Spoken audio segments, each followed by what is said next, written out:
Alice, 97.3, Sarah Vinnie, Alice's morning show.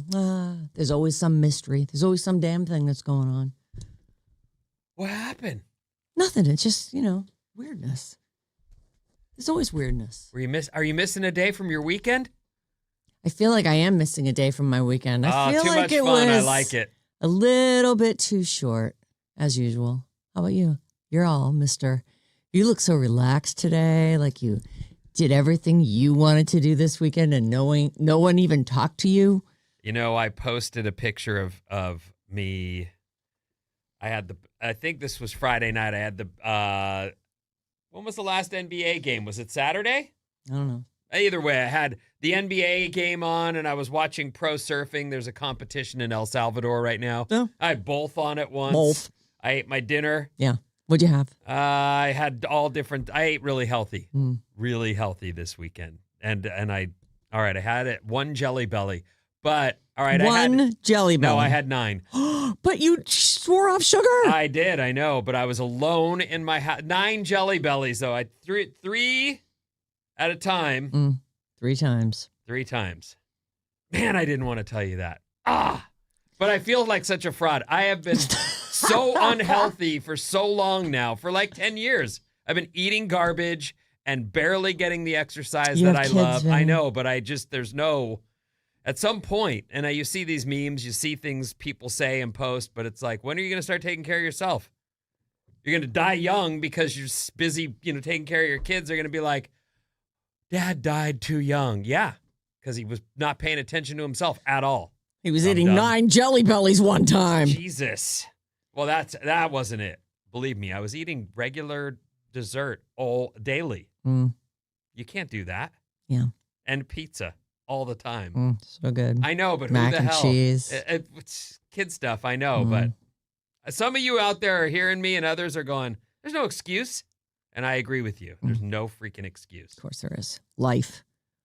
Treat yourself a I'll round of tell sausage. you though, and maybe Maddie can relate to this. There is a point, I've laughed at him with his treats, but it's true. If you can't drink, I don't smoke, you find yourself going, well, at least I can have a messy brownie sundae. Yep.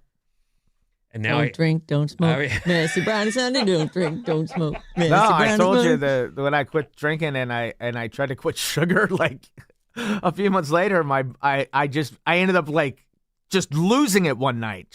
I threw a plate down. I'm like, I'm not allowed to have anything. Everybody can have everything, and I can't have anything. I just want a brownie. Right. Yeah. No. Yes. I was at a thing this weekend, my brother's celebration of life, and everybody's having they're all having a cocktail and everything, and there's cupcakes, and I'm like, well, I'm gonna go have me a cupcake. How's that? Double-fisted, baby. Double-fisted. Yeah. Well, Smash anyway, the two of them together. that was my big slip. I had 3 times. I had 3 groups. I like 3 first. Normally, I would just take a little handful of Jelly Bellies and call it, and whatever that flavor is with all the different ones. Yes, yeah. You just go Mix. I actually was going, well, I need to make this count. Blueberry, Coconut. watermelon, whatever was available, lemon. All right, that's. Oh, those 3 together. Yes, well, that's I see. exactly. I mean, I was curating my sugar. They make a sugar-free Jelly Belly. 'Cause that's what I tried for a while. Oh, don't tell them about that. I don't No, know. I'm telling you, don't bother. Yeah, I won't. They're junk. I didn't really. I'm okay. Are you? Yeah, though? I'm I mean, getting. you do seem a little edgy. Well, But you've got the whole week to relax. Vinny's alone unfortunately, there was no surf because of the stupid wind this weekend, but Oh. I still made real good use of my time. You know what's rad? I don't do it all the time because that's mostly the missus dog, but when she's gone, I walk Ripley and I just put on my headphones, rocked out, not just rock, but all different music, and just I walked 3 miles Friday, 3 on Saturday, and 3 on Sunday. Nice. The dog was stoked, and I was stoked. Did you hike or did you? So you're just walking, just walking up and down. Did you walk to your old house ever? One big circle. No, that's the other way. There's one big circle I make that's 3. The loop.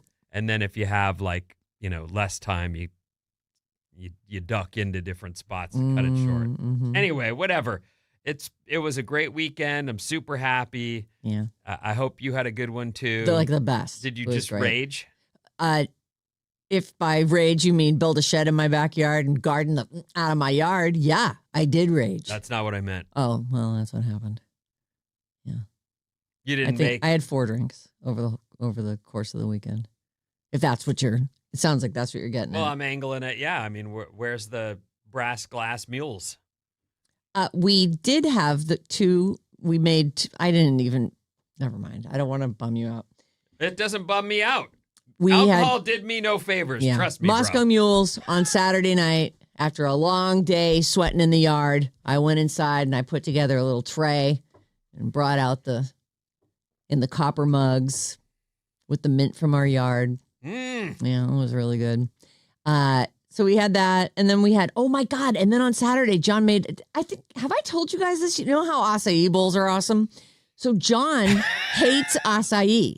He hates the flavor of it, because a lot of times they sweeten it with all kinds of stuff. Which is the base of the that's Right. the bowl. So he makes his own. He does blueberries and raspberries with like a Greek yogurt something and a splash of apple juice, and he whips it up and then he freezes it, and we use that as the base. And so it's so much better. I just like and I'm with him. I don't hate the acai like he is. He's got something against acai. You know what? I'm like, who cares? I'm eating the granola and all the fruit and stuff. And he does the soft almond butter, drizzles that, little coconut flake, a little honey, banana. I like an acai That's bowl. what we had for dinner. So I don't, but good on him for finding a way to make it work. Yeah, And I still do smoothies all the time. yeah. I think he just bought a new blender because he was doing smoothies for a long time, and then he kind of stopped, and he's like, I just need to find a way to get more greens into me. I want to put spinach in. This new blender says it can chop up frozen broccoli. I'm like, who wants that? No one wants that, Yeah. John. Yeah, John wants that. Well, So anyway, yeah, until we did John not have gets that, and then John will go, one too far. Yeah, you know what? I'm going to stick with the spinach. Fine, a handful of spinach. Put some kale in there. It's completely fine. Does it really? That and berries, right? I don't know. Whatever. I mean, those are good ways to get greens in you, though. We do that to the kids. Yes, it's Spinach in their the smoothie. secret ingredients that you don't tell them about them. The best juice drink to me is beet and carrot, and they do them at this place near my house. I like that as well. So freaking good. It's just like you get addicted to the taste of it. It's like I just want that beet taste. Yeah, It sounds terrible, but no, it's- it does. I mean, okay, It you're sounds right. terrible if you haven't terrible. had it. Even carrot juice is pretty sweet. really That's why sweet. carrot cake is so good, because carrots are surprisingly Very useful. sweet. Yes. For other things than just carroting. Yeah. What's up, I mean, Doc? You don't need a carrot. like that? No. Sure. I mean, I'll put some shredded carrots in my salad, Oh. but it may be possible that I've lived an entire lifetime on this planet without taking a carrot out and going, Wow. Am I alone here? Like I would say I do that. I mean, at least once a month. I mean, I don't No, have whole not carrots all the time. I always get the little ones, but baby Oh. carrots. Yeah, I yeah. don't But like if I had those. a whole one, I would crunch. I mean, I've heard that those are just big carrots that have been rolled around on like a rock yeah. smoother. It And cleans they them get- up. Yeah, they get a little. I don't know. They get like fuzzy in the fridge. I like just give Mealy. me. They get mealy. Yeah, something. There's something up with those. I don't like those. Just give me a carrot, and then you take a couple bites of it. You can put it down and come back to it.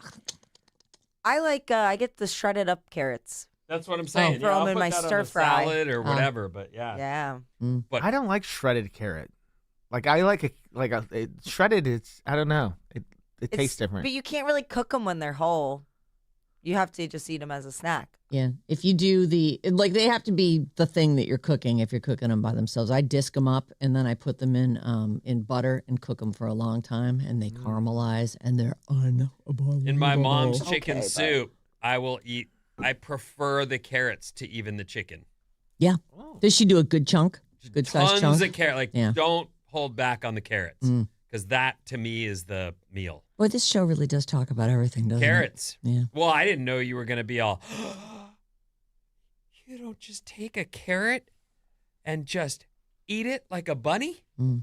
from TV. Yeah. You know, Cartoon Man. What's up, Don? Yeah, I don't. Yeah, it's Nope. you should try it. I don't want to. You might like it. I- You can buy purple carrots. I do like the colored carrots. Me too. But they're hard to chop up. You know, you can just roast them. Yeah, I've done that. And then you make like a little Greek yogurt with some nuts. Okay. A little honey or Sure. something. Yes. Which country? Which?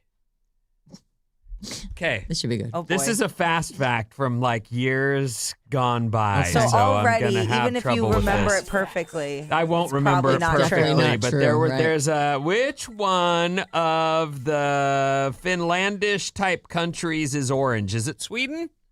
What do you mean orange? No. Holland. Then Holloman. The Netherlands. The Netherlands. That's their Holland. color. Okay. Yeah. That's why we have orange carrots, because they used to be different colored, and they bred carrots to be orange because it's their national color. Oh. And that's why we have orange carrots. Yeah, that sounds like a fast fact. It does sound like a fast fact. It is. I Yeah, just told there's you. all thank you. Good job.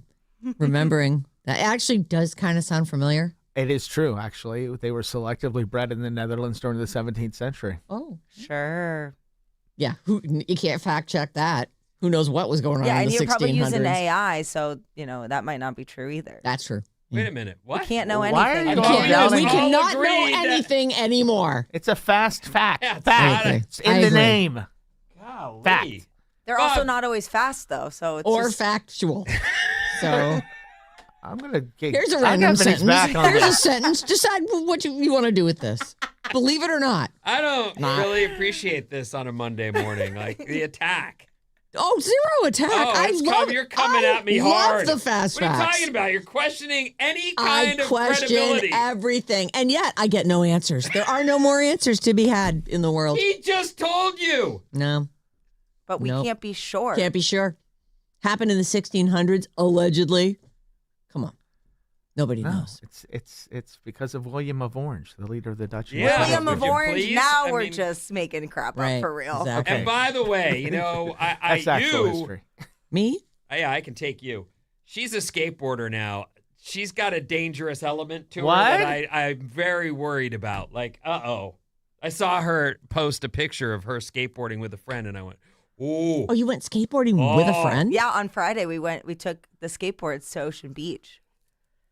Oh, And Rode for a while. And ripped it up. Yeah. I love It was a it. blast. did you fall? Nope. All right. did you have elbow and knee pads on? No, Oh, not that's this too bad. time. Oh, in the past. Now that you're a pro, you don't need to. Well, I can't go too hard right before my wedding. That's true. I'm just trying to get in a few Oh, reps. you're taking your own advice, which is be careful. We want to be able to walk down the aisle. Husband to be, don't go to the rec center and get your knee blowed out. Absolutely. Mhm. Yeah. Well, that is what he did. Yeah. Yep. We've been living through this end of it. Although I made him walk this weekend. He had like 20 ,000 steps on Saturday. Oh, Oh, Jesus. that might be too much. You might have Definitely gone. too much. Yeah. He's fine. Give him a few Advil. It'll be fine. Oh boy. Then he can okay. complain he's sore. So What's he's that? happy. Then he can complain Oh, that he's sore. Give him something to talk about. you want to have something to Right. complain about. Yeah. Everybody's got something. All right, KLC HD1 San Francisco. Sarah Vinnie, Alice Morning Show, Death and Movies right after this.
Alice,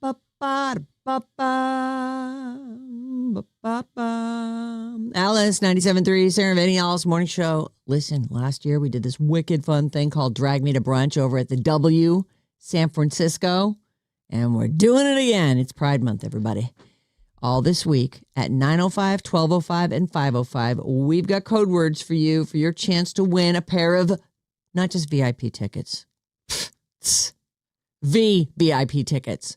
Very, very impressive person. Changed it up. You know, it's Pride. Let's be impressive. Okay. Drag Me to Brunch is happening on June 27th.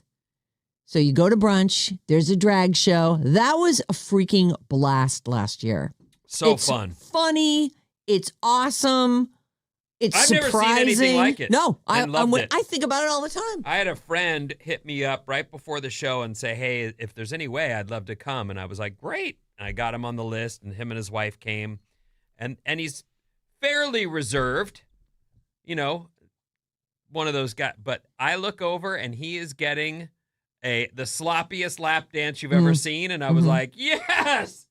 Yeah, dude. What is happening over there? That's fantastic. Great. Epic. Oh, and that's another thing. Like these are dancers and they're working it. Like we had to, bring a bunch of bills. Yeah, bring your bills. Yeah. I mean, small bills generally. Oh, ones. Unless, you need to glove up and to handle money, and then just forget it. Then just like hold out your Venmo. Be like, hey, there's my code. There's my code. I'll Venmo you. Money's filthy. Yeah, we're really excited about it. So it's the last weekend of June, which, I mean, we're already mid-June. It's crazy how fast this year is going. I had a moment where I just went, we're on the downward slide to Christmas. I realize we're just not even really into summer yet, but we're not. We haven't even hit the middle. A little bit. No. We're close. No. It's right there. I think July 1st is the middle day of the year. Yeah, no, that's right. So but we're I'm not just there saying, yet, we're then. close, like really close, though. Well, after our summer vacation, I've never been able to stop you. The one time I was able to stop you from talking about Christmas was when I was like, if you don't talk about Christmas until, when was it? Thanksgiving? Yeah. We'll make a donation for Legacy. Lily's Legacy. Something like that. It's a big dog rescue. Yeah. Do I need to do that again? For those of you singles out there that are like, what's this guy's problem? It didn't happen till I had kids. I also was happy to ignore Christmas for most of my adult life. Now you're more frothy than your children. Well, it's what happens. That's why. I'm serious. You didn't experience that? Like Of for course years? I did. Yeah, I mean, you just go, who cares? You know what kind of sucks about it, though? What? Is that, I didn't. I mean, Christmas, yeah, whatever. Then you have kids, you watch doing it through their eyes. Then they reach the jaded ages. Mm-hmm. And you've got a couple teenagers, and they're like, oh, man, socks. All right, thanks. And you're just like, well, it's back to normal. Yeah, it's back yeah. to old-timey Christmas. Then they're not going to care about Christmas again, really, until they have kids. I'm in the, I guess, home stretch of the good Christmas years, and then it'll Oh, be you got over. a few more because you have an 8-year-old. Well, an almost 8-year-old. Mm-hmm. So you've got a few more years. But yeah, by the time they're 15, 16, it just isn't it's still great. Still super fun. It's just not really the same. It becomes, though, a time when you're going to be together. And that's what I look forward to. Like, wherever my kids are, they come home, they spend a few days, and and we have a big meal together, and we all laugh and relive the good old days, the younger days. That's cute. Yeah, it is nice. All right, I'll get with you this year, and we'll celebrate Christmas. Oh, that's okay. That was a private thought that I just shared. But we can trash me. All right. Let me finish this thing. Haven't even finished Oh boy. because we're halfway through the year, Vinny, and we're on the downhill slide to Christmas. It's Pride Month. The VVIP tickets up for grabs 3 times a day. These include tickets to Drag Me to Brunch with a weekend stay at the W San Francisco, plus a 4-pack of tickets to the Napa Valley Wine Train. Like this, we're throwing it all in. Courtesy of W San Francisco and Napa Valley Wine Train. Call or text us. We're here. 800-400-3697. And email us any old time. Sarah and Vinnie at odyssey.com. All right, let's see what I got. Oh, death. Great. So we mentioned this briefly, very end of the show on Friday. A man by the name of Anthony Head has died. Who's that? You might think to yourself. Well, he's played many, many characters over the years. One of them, like the best guy. He was like a father figure to Buffy and Buffy the Vampire Slayer. He was on all the seasons of Buffy. This Anthony Head. Let me see if I can find his character's name. Giles. I was just going to say, I can't believe I can't think. Rupert Giles. She was like his mentor. He was her mentor and surrogate father figure through all 7 series. He debuted in the pilot episode, and he was he's a cool guy. Like, he was great. Oh, yeah. So he's like a bookish guy, but also he was the head of the I forgot what they're called, the Watchers that watch over the Slayers. So then, if you're of an age, did you watch Ted Lasso, Bob? I watched the first 2 seasons.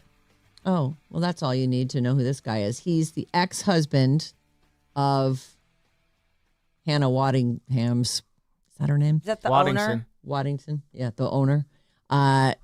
He's the guy who owned the team that she got the team away from. Much less the divorce. nice character Right. on Ted Lasso. Like, that's running the gamut there. man with like, range. Unattractive even in his awfulness. Despicable. I know.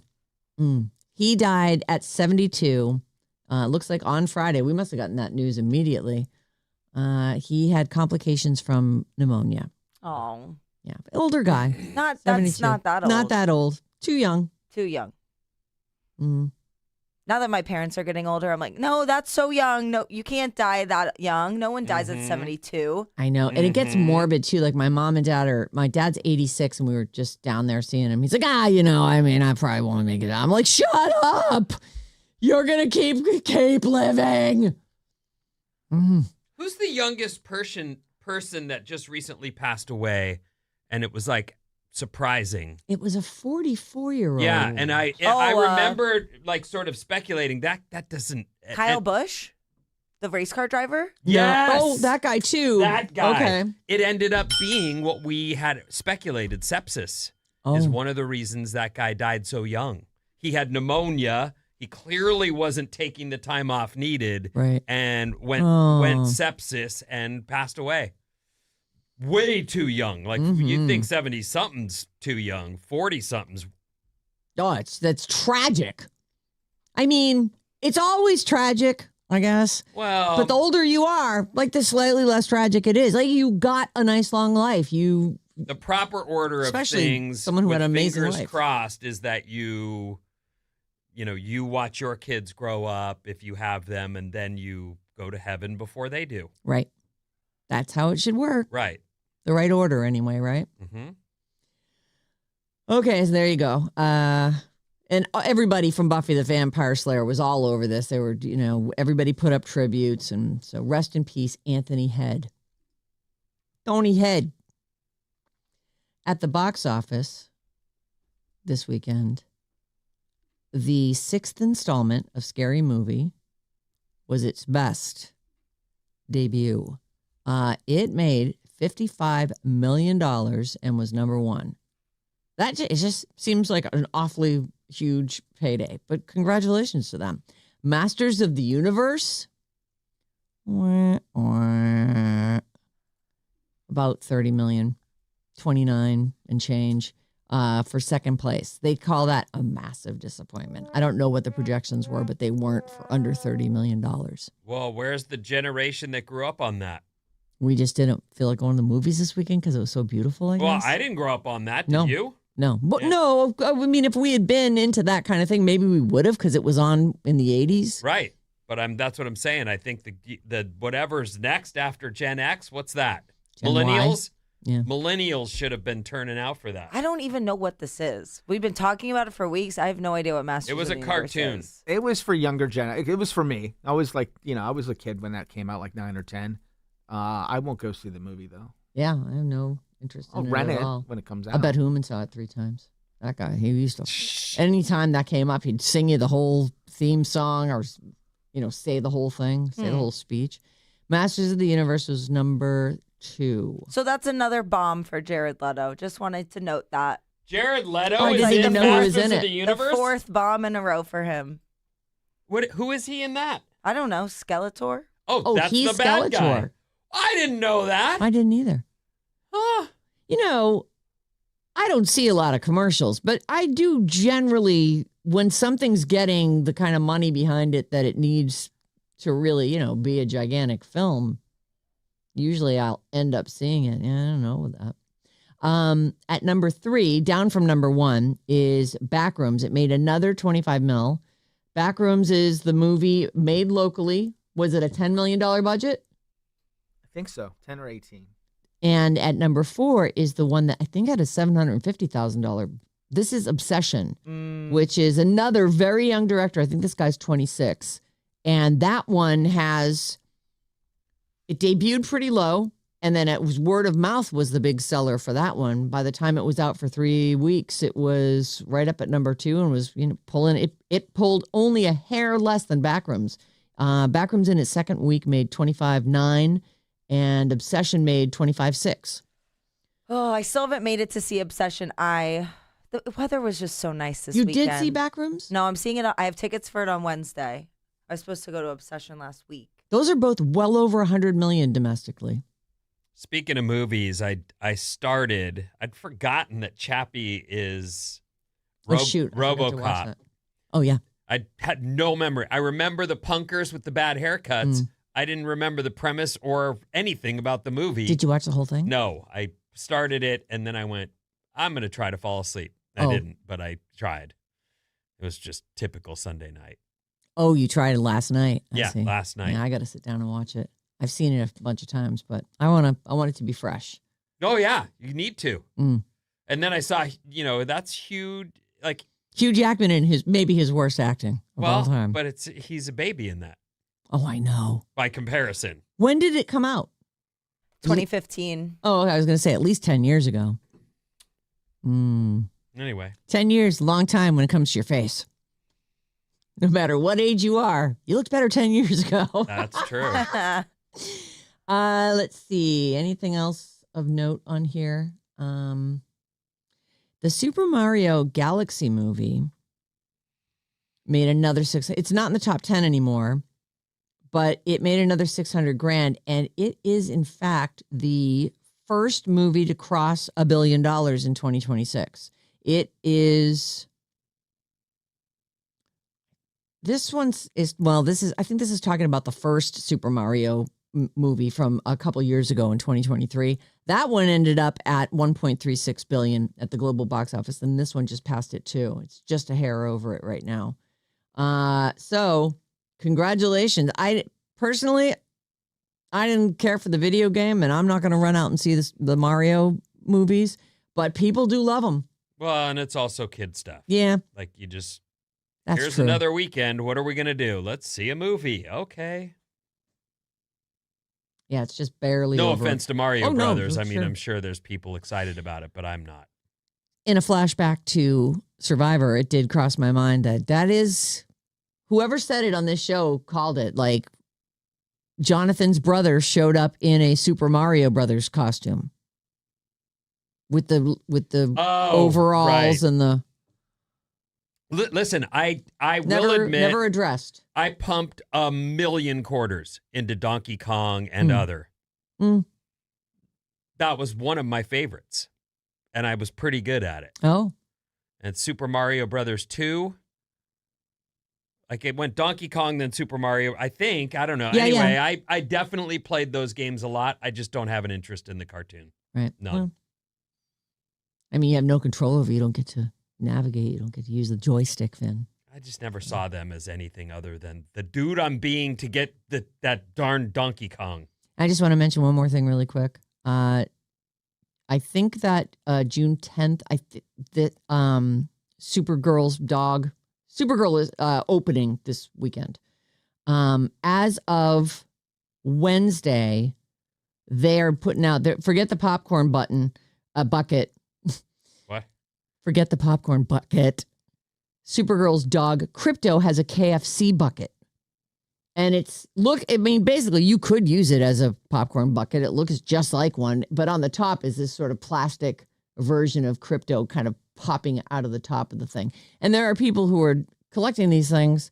I guess maybe do you go in and buy one and be like, please don't put the greasy chicken in it? I need mine to be pristine. It's $30, and starting June 10th, it'll be available. And there's a limit of 2 per customer. 1 with chicken, maybe 1 without. I envy people with endless storage. I really do. Good for you. Oh, that you can stash things like KFC. I know. Maybe you have like memorabilia buckets. You've got like some weird room in your house that has all the KFC stuff. I find it kind of cool though that some people are naturally inclined to collect things. They have a passion for it because it's an important part of humanity is that we save stuff so that we can look back on it. So I think that's interesting. Huh. That's an odd take. But I've never been able to collect anything in my life. So you don't have a collection of anything. No, I'm like, oh, I'm sick of this. Mm. Yeah, I agree that people if you have a love or a passion for something, I agree. Collecting is one way to sort of be more immersed in your sport or art or craft of okay, KFC Supergirl buckets with a dog out the top. Okay, maybe not this I don't specifically, see it, but all right. It's weird too that they are coming out with all this stuff before a movie's even declared itself. Like this could be a complete dud. By the way, I'm wrong. It's not this weekend. It's the 26th. It's, I guess, 2 or so weekends from now. Disclosure Day is this weekend. I know. I'm so excited. I'm seeing it tonight. Oh, that's right. Oh. Hopefully I don't fall asleep. Hopefully. Yeah, hopefully. Sheesh. That would be a really, specific review. Well, it didn't hold my attention. I didn't make it past 15 minutes. All right, what's coming up, Finn? So much stuff, including earthquakes and more after these.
Alice, 97.3, Sarah and Vinnie, Alice's morning show. Work, gym, hiding from your responsibilities. Stream Alice wherever you are on Odyssey, iHeartRadio, or the TuneIn app.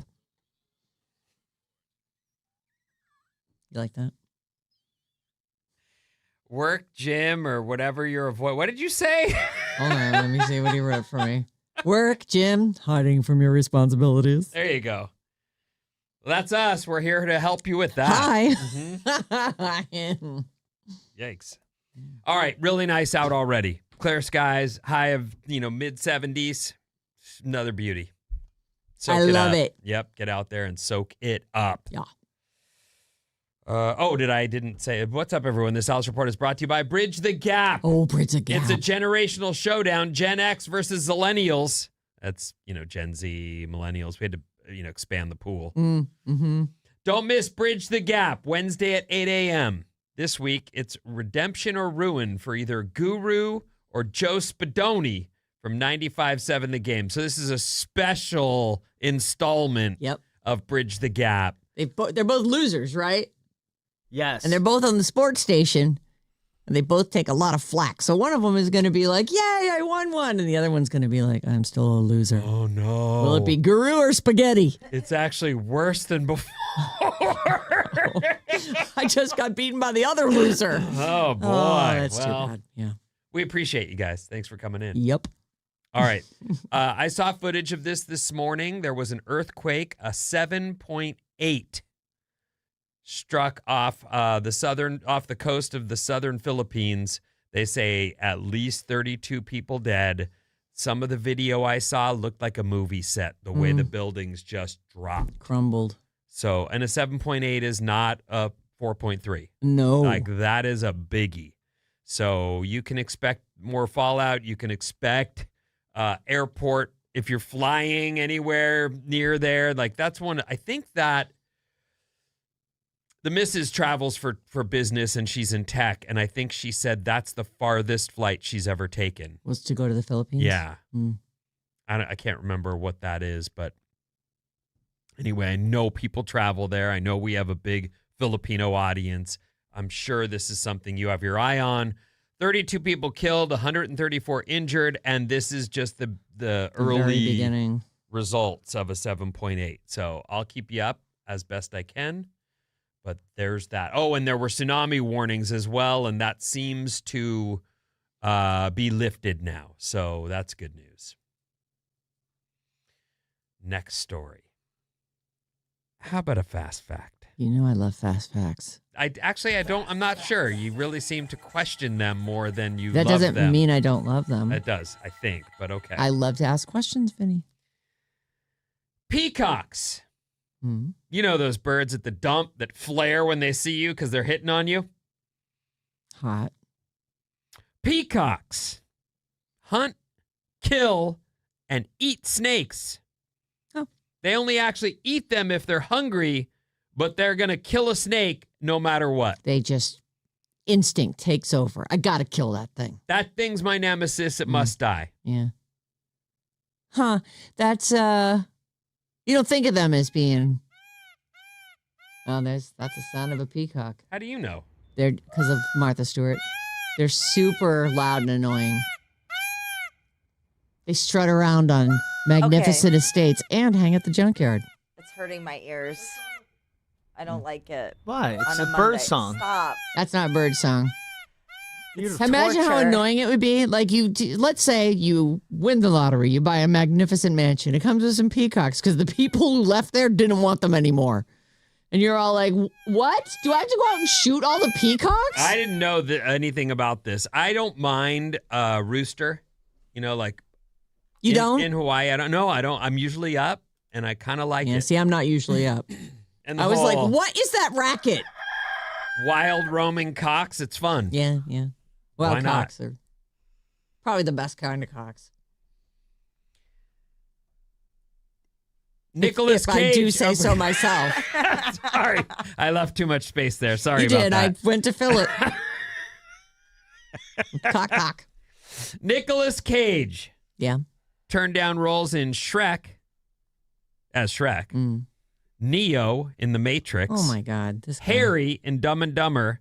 Oh. And Aragorn in Lord of the Rings. Those roles went to Mike Myers, Keanu Reeves, Jeff Daniels, and Viggo Mortensen. All were offered to Nicolas Cage, and he turned them down. That's actually really surprising to hear. I have a Nicolas Cage story coming up. You do? Weirdly. A weird one. Yeah. Okay. Oh. That's, well, I mean, everybody's got to make their choices, right? How many movies do you think Nicolas Cage has been in? 110 movies. Vinny? 63. Maddie? 75. Sarah wins over 120. Oh, my God. Now, here's the problem for Nicolas Cage is we know that he spent himself into bankruptcy and then started doing anything anyone offered him for years Yes. to get back to black, Solvency, I guess. right. So. I got 1 point. And I realize there might be artists out there who say, you don't do art for money. Well, some people do. Yeah. And I you know would, what? I would When do you some need art money for some and money. you do art, Mm-hmm. that's what you do for money. You know, a couple divorces will make you do, you know. And what's the buying a role? T-Rex Well, skeleton. yeah, there's that and too. But I mean, he also was on a roll a with the pyramid. marriages. Oh, yeah. What are you doing, dude? Yep. I don't know. I met her in a diner. What? She's great. Is that the one he has the kid Kal-El with? I don't know. His story is very messy. Probably not the best day to flex. Indonesia, with the Philippines suffering a major earthquake, but Indonesia experiences more earthquakes than any country in the world. Oh, my. All right. Well, it's that whole, must be like the Pacific Rim thing, right? Are there a whole bunch of volcanoes there and stuff? There are only 5 states in America more. with no state sales tax: Oregon, Delaware, New Hampshire, Montana, and Alaska. When you live in Massachusetts and you're adjacent to Cow Hampshire, you would try to buy things up there. Like if you were making Save on the tax. if you were making a big purchase, and then toward the end of my tenure in Massachusetts, my dad was like, "I can't. They checked my address, and I couldn't get the because you have to pay all this money for a car. Right. You don't have to pay the sales tax if you go up there." It is interesting if you've grown up in California and sales tax is part of the price and you don't think anything of it because Right. it's just part of the price. Just is. And then you go somewhere and the price is the price. Mm-hmm. I lived in Oregon. What's that cost? $34. And then you pay $34. It's neat. I'm sure they get you in other ways. Well, I'm sure everybody, there's always It's always something. Yeah. the old get you when you're not looking. Mm-hmm. Okay, we'll move on. Fed up with single life? Oh, yeah. Yes. You hear a lot of people saying that. You're not fed. Are you fed up? He is. Kind of. Yeah. It's. I don't like dating. Did you date this weekend? No, I was down in L.A. I was with okay. my wife this weekend. Oh. How did that go? Did you, You share don't want a to room? call her your ex-wife? You want to call... I realize Well, the ex it is the ex-wife, but we're not officially divorced. No, we did not. We stayed at the same hotel. We went to the memorial together. Next weekend's the real weekend because we're going to the memorial in West Virginia and we're flying on the same flight, sharing a rental car, staying together at my dad's, staying together. In the same room? No, we have separate rooms. So, but it's Awkward. going to be a lot of time together. Yeah. We got along fine this weekend. Are you trying to get her back? No. You're not being like extra well behaved or apologetic for your past behaviors. I have. It's like, oh, you look real We have- pretty in that dress. I have apologized to no end. That's not going to happen. So single life. Yeah. Yeah. Oh, yeah. It's not Right. fun. It's not fun to date. It's not fun to. Especially when you have a wife still. You Yeah. to break that news. And it's fun to Almost have as bad somebody. as saying, well, I've got herpes. I am still married. What? 1 out of 2. Gen Z always trying to reinvent things that have been here forever. Okay. Thank you, Gen Z. We There's appreciate a new that. trend out there called practice dating. Gen Z wants you to know you don't have to, take it too seriously. Mm-hmm. You also don't have to name everything, Gen Z, but okay. It involves going on dates with people you aren't normally attracted to just to experience being out, chatting, work on your game. I'm a firm believer in this, and just when you think you're on a practice date, you'll be like, what's happening here? This is working. This is going well. This can't possibly be. Let's throw a wrench in that, and then next thing you know, there they still are. Yeah. The idea is simple. It just takes the pressure off, because dating someone who isn't your type or whatever can help lower expectations and make the experience feel more natural.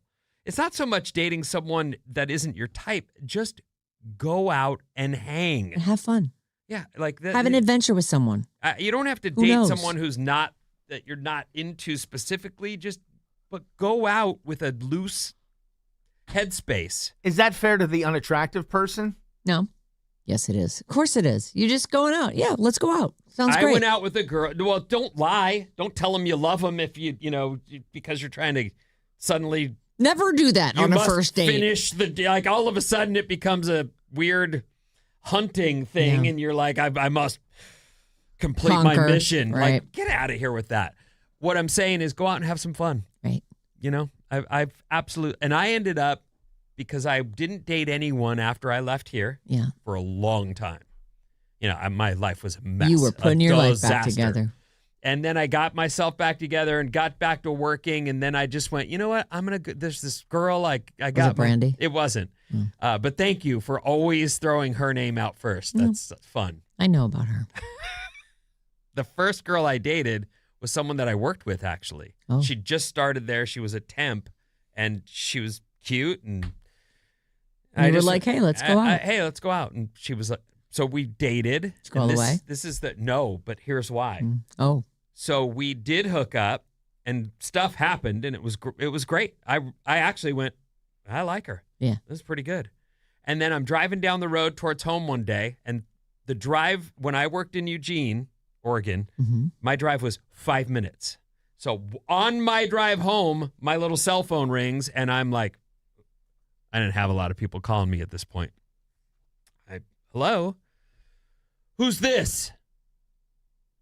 I don't know. You called me, BH. Who are you? I'm the baby daddy of so-and-so. Oh, no. Oh, no. Oh, God. And I'm like, she has a kid? Oh. What? She hadn't gotten around to breaking that to you. I didn't know yet, there huh? was a kid, and I didn't know there was a baby daddy. A mad also, baby daddy. How he got my number, this was back when cell phones still, well, I don't know. Maybe you can still get a bill with itemized calls, but that's how this dude got my number. Oh, he saw my number on her bill and called it to see who she was talking to.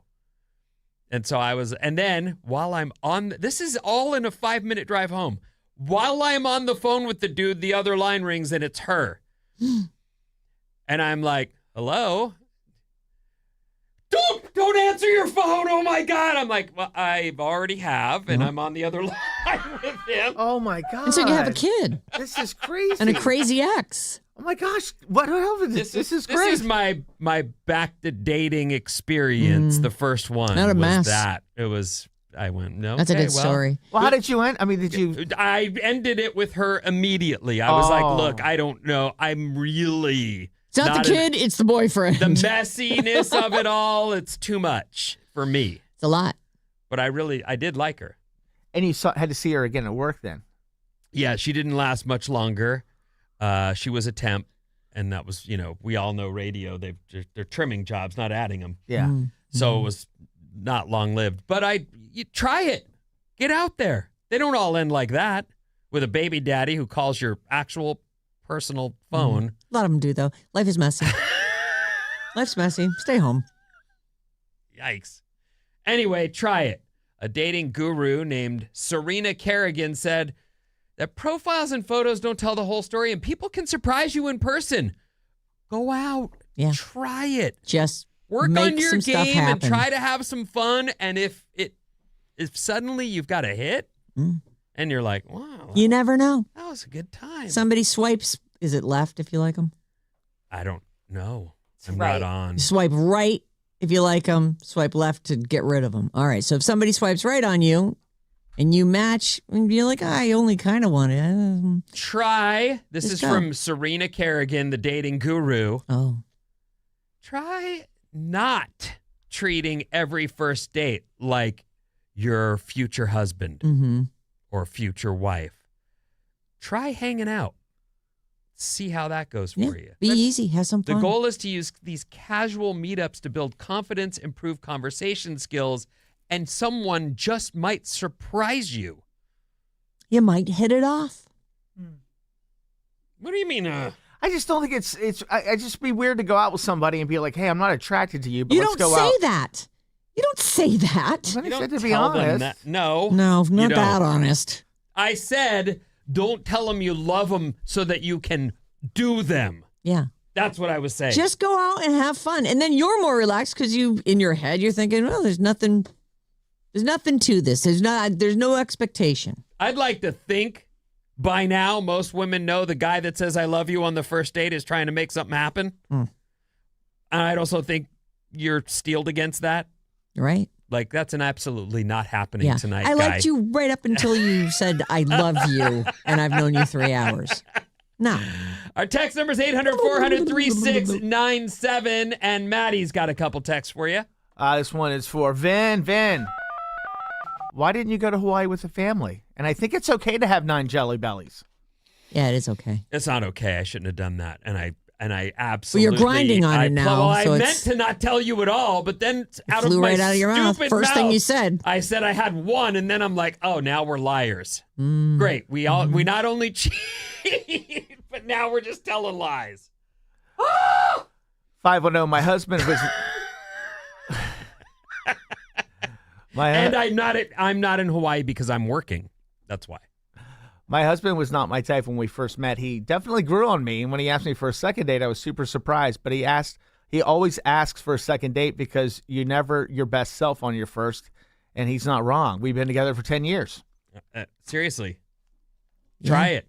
Try hanging out and not putting the pressure of the world on, the first 30 minutes. Practice breathing. It's hard. It's hard when you are meeting someone for the first time. There's already like a elevated anxiety and just a hyper awareness. How are you supposed to be yourself when you're trying not to pee your own pants? Right. So just breathe. Just keep coming back to your breath. Keep just recentering. Nothing is coming at me. Nothing's gonna hurt me. I get to make my own informed decisions about everything that happens tonight. I can leave whenever I want.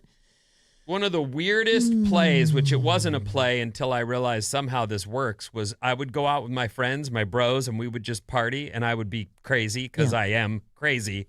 And people would be like, we want to hang out with those guys. That they're having fun. And that's attractive to people. Not I'm sitting here with blue steel or cold, what's that? Cold sweat? What? No, the pose the model pose. That was it, blue steel. Blue steel. I'm sitting here with blue steel hoping someone notices. Like, how's that fun? Yeah. Go have fun. Just be yourself, eat some food, go for a walk. Yeah, but I'm spending money on somebody I don't really want to be out with. And Oh, my God. Oh, then just stay home. give up. Just, throw in the towel, Maddie. they're judging you. We're all judging each other and also ourselves. Sad but Listen, true. Eeyore, come on. Debbie Downer over there. I don't want to even take you out. Well, then don't. I mean, geesh. I can't with him today. I'm not even getting involved. What's coming up in the trash, Sarah? Oh, Taylor, and more, but mostly Taylor after this.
Yeah, Brittany. Woo! Baby, thinking of you keeps me up all night. Alice, 97.3. Sarah, sorry, I was having a little Brittany moment there. Oh, That was great. thank you. This part of the show here on the Alice is brought to you by Health Rate 360. Health Rate 360, helping our community access mental health care, addiction recovery, and support services for communities across California. Learn more at healthright360.org. And thanks for listening to the show. Yeah, thanks. It's nice to have you here. Because Mondays, it's better if we all suffer together. We want you here all the days, but yes, for today, it's Monday. Mm-hmm. But all the days. All the days. Our phone number is 800-400-3697, in case you need to talk or anything. But you can also text us there. And you can email us anytime at sarahandvinny@odyssey.com. So let's see. I guess we'll start with this. Game 3 of the NBA Finals are tonight at 5:30 our time. The Knicks, the Spurs, New York's in the lead. Mm-hmm. And over on True TV and HBO Max at 6:30 tonight, the NHL's Stanley Pup. Everybody's got a pup now. The World Pup, the Puppy Bowl. It's an annual competition. So apparently this isn't the first time they've done it, but it is for a really good cause. The annual competition features adoptable rescue dogs representing all 32 NHL teams. The celebrities, they have a bunch of celebrities who are appearing in this too. Kenan Thompson, Flava Flav, Anthony Anderson, Bryan Adams, Joel McHale, Michael Strahan, all in there cuddling the cuties and reminding you that there's no reason to go anywhere but a shelter to pick up a dog. If you've considered it very carefully and have room for that in your heart and your life. It's a lot. It is a lot. It's a big commitment. You shouldn't be entered into lightly, but dogs need love and they need a person. And sometimes you need a dog. I mean, Maddie was positively like frothing over like, oh, and I got to pick my dog up. And then everything was right in the world. It was good to see him after a weekend. Well, like, when was it? Thursday. You had to put your dog in doggy daycare the day before you left because they were leaving on some camping trip. His dog got taken on a camping trip. That's great. Yeah, he was in creeks all day, and he had. So a you good had to time. sleep by yourself on Thursday night. Yeah, it was weird. And then Friday was weird getting up because I didn't have a dog to crawl up and say, "Hi, buddy, time to get up." Or to walk. That's kind of Well, nice. that's what you really want. Yeah. But yeah. But Because dogs of the are the walking. best. I mean, it's But pouring out, it's freezing out, whatever it is. You got to take that dog But out. think about it. If you're getting a dog, other thing to think about, if you go on vacation, you go somewhere, you got to pay for somebody to take care of that dog. Mhm. It's a whole freaking thing, man. Yeah. But pets in general are. Like, I got my kid a fish as a starter pet. Mhm. It's your fish now. It's my fish, and there's a lot more to fish than you think. Yeah, you could just let that whole aquarium algae over, Vin. No one would judge you. It's not your fish. I can't. I know. I can't let that little being down. Right.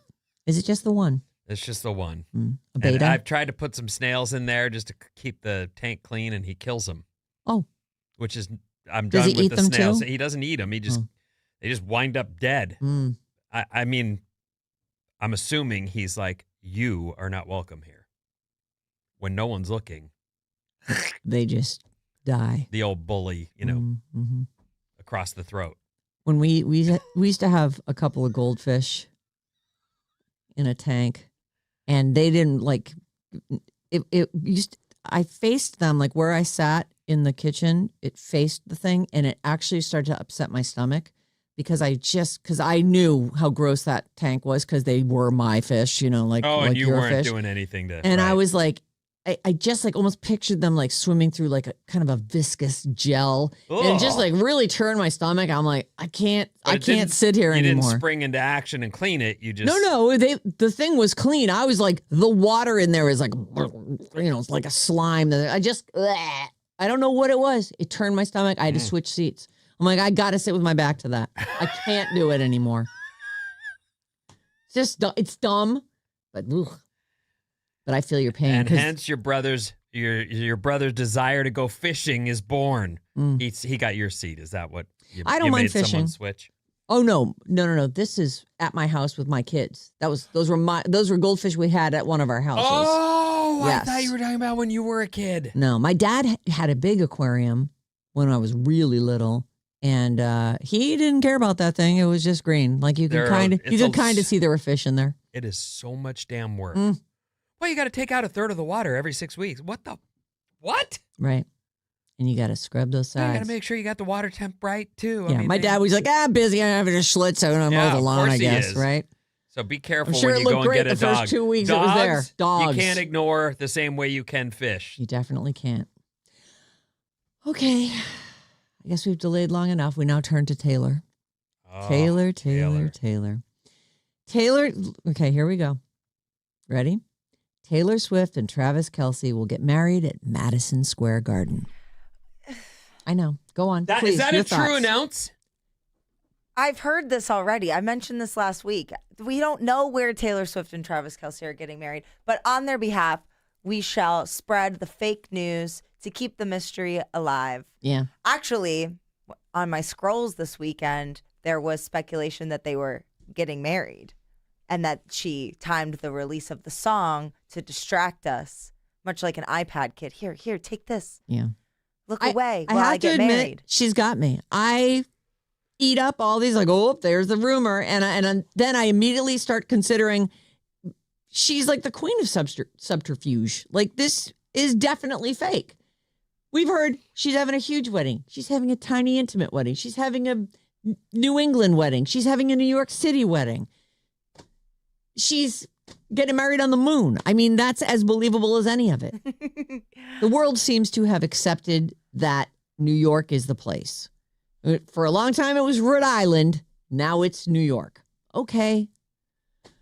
If Page 6 can be believed. And I think, is Page 6 an English thing? No, Page 6 is the New York Post. Okay. Page 6 is, okay. That's right. Maybe That Daily sounds right. Mail is the one you're that's thinking what I'm of? thinking of, yeah. So if Page 6 can be believed, Which it can't. right, it is a tabloid. It's always right. Is it? Yeah. Being right sometimes gives people the perception that you're right all the time. They put a lot of crappy stories out there. So here we go.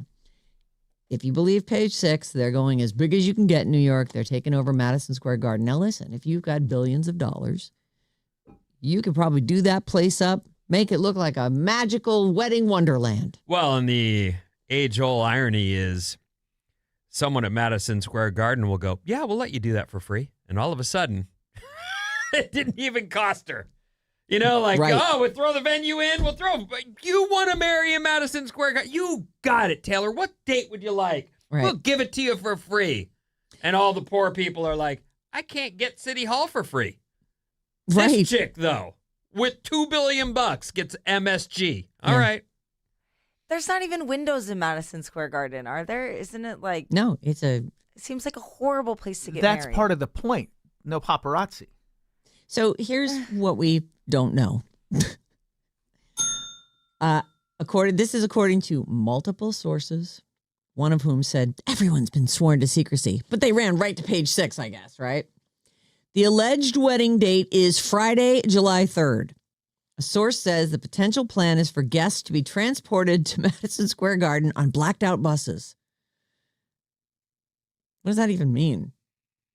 Like just buses with tinted windows? can't see them? It puts you in a spot where you're not going to be Hassled. photographed through the windows. When you think about it, though, if she's got all kinds of high-profile guests, there are definitely bays where someone can pull a full bus into that venue, right? There's going to be some kind of big parking or at least an extremely secure parking lot where these people could disembark and then enter. It's underground parking there.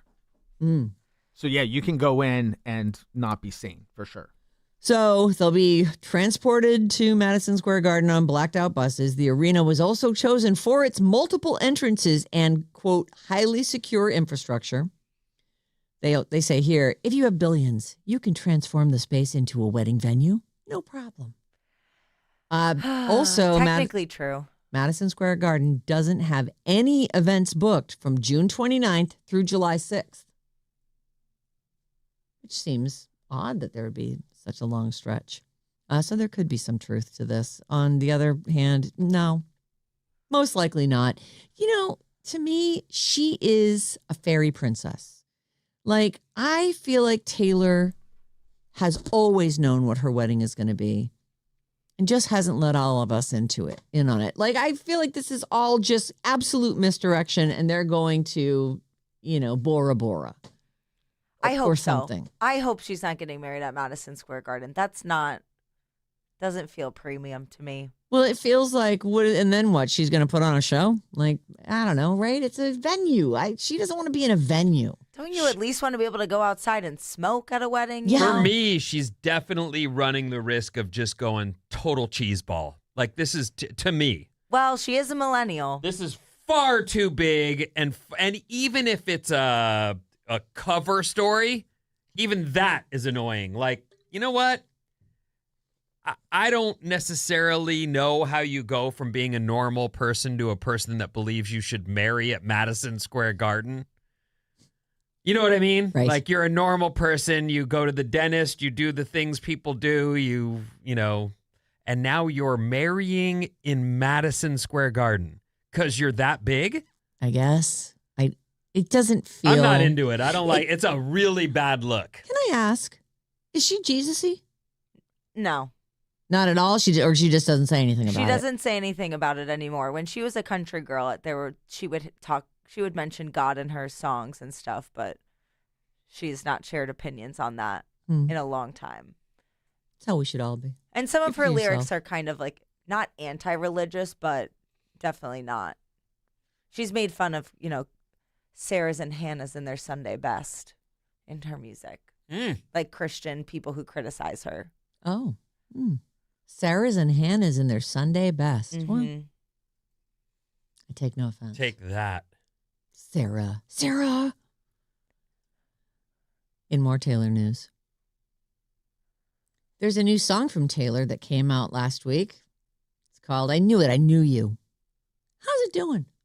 Any guesses, anybody? You know what? That song, I just got done saying she's a cheese ball because I believe she is. But also, that's her best song. I love that. I love that song more than any of the others. Oh, I can't say that. It's good. I do like it, and I think some of the changes are great, and I probably will see Toy Story 5. I've seen all the other ones.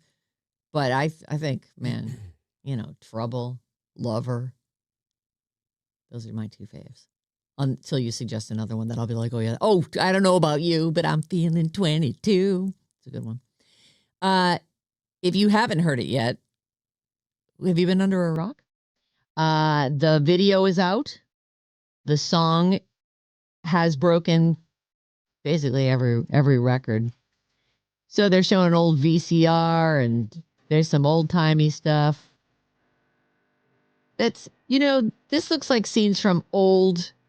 These are definitely scenes from old Toy Stories. This is just a video that they've put together of that. It's not from the new... It's a montage. Yes. So it came out Friday. It's categorized as country, but honestly, it's debatable. It has a harmonica in it. Yeah, there's also like a weird little guitar. And a banjo. Twanging, There's a banjo. Yeah. Oh, is that what that is? Oh, I didn't hear the banjo. It's not through the whole thing. She does a little twang. Hear that? Oh, back it up 10 seconds. That's where all that twang is.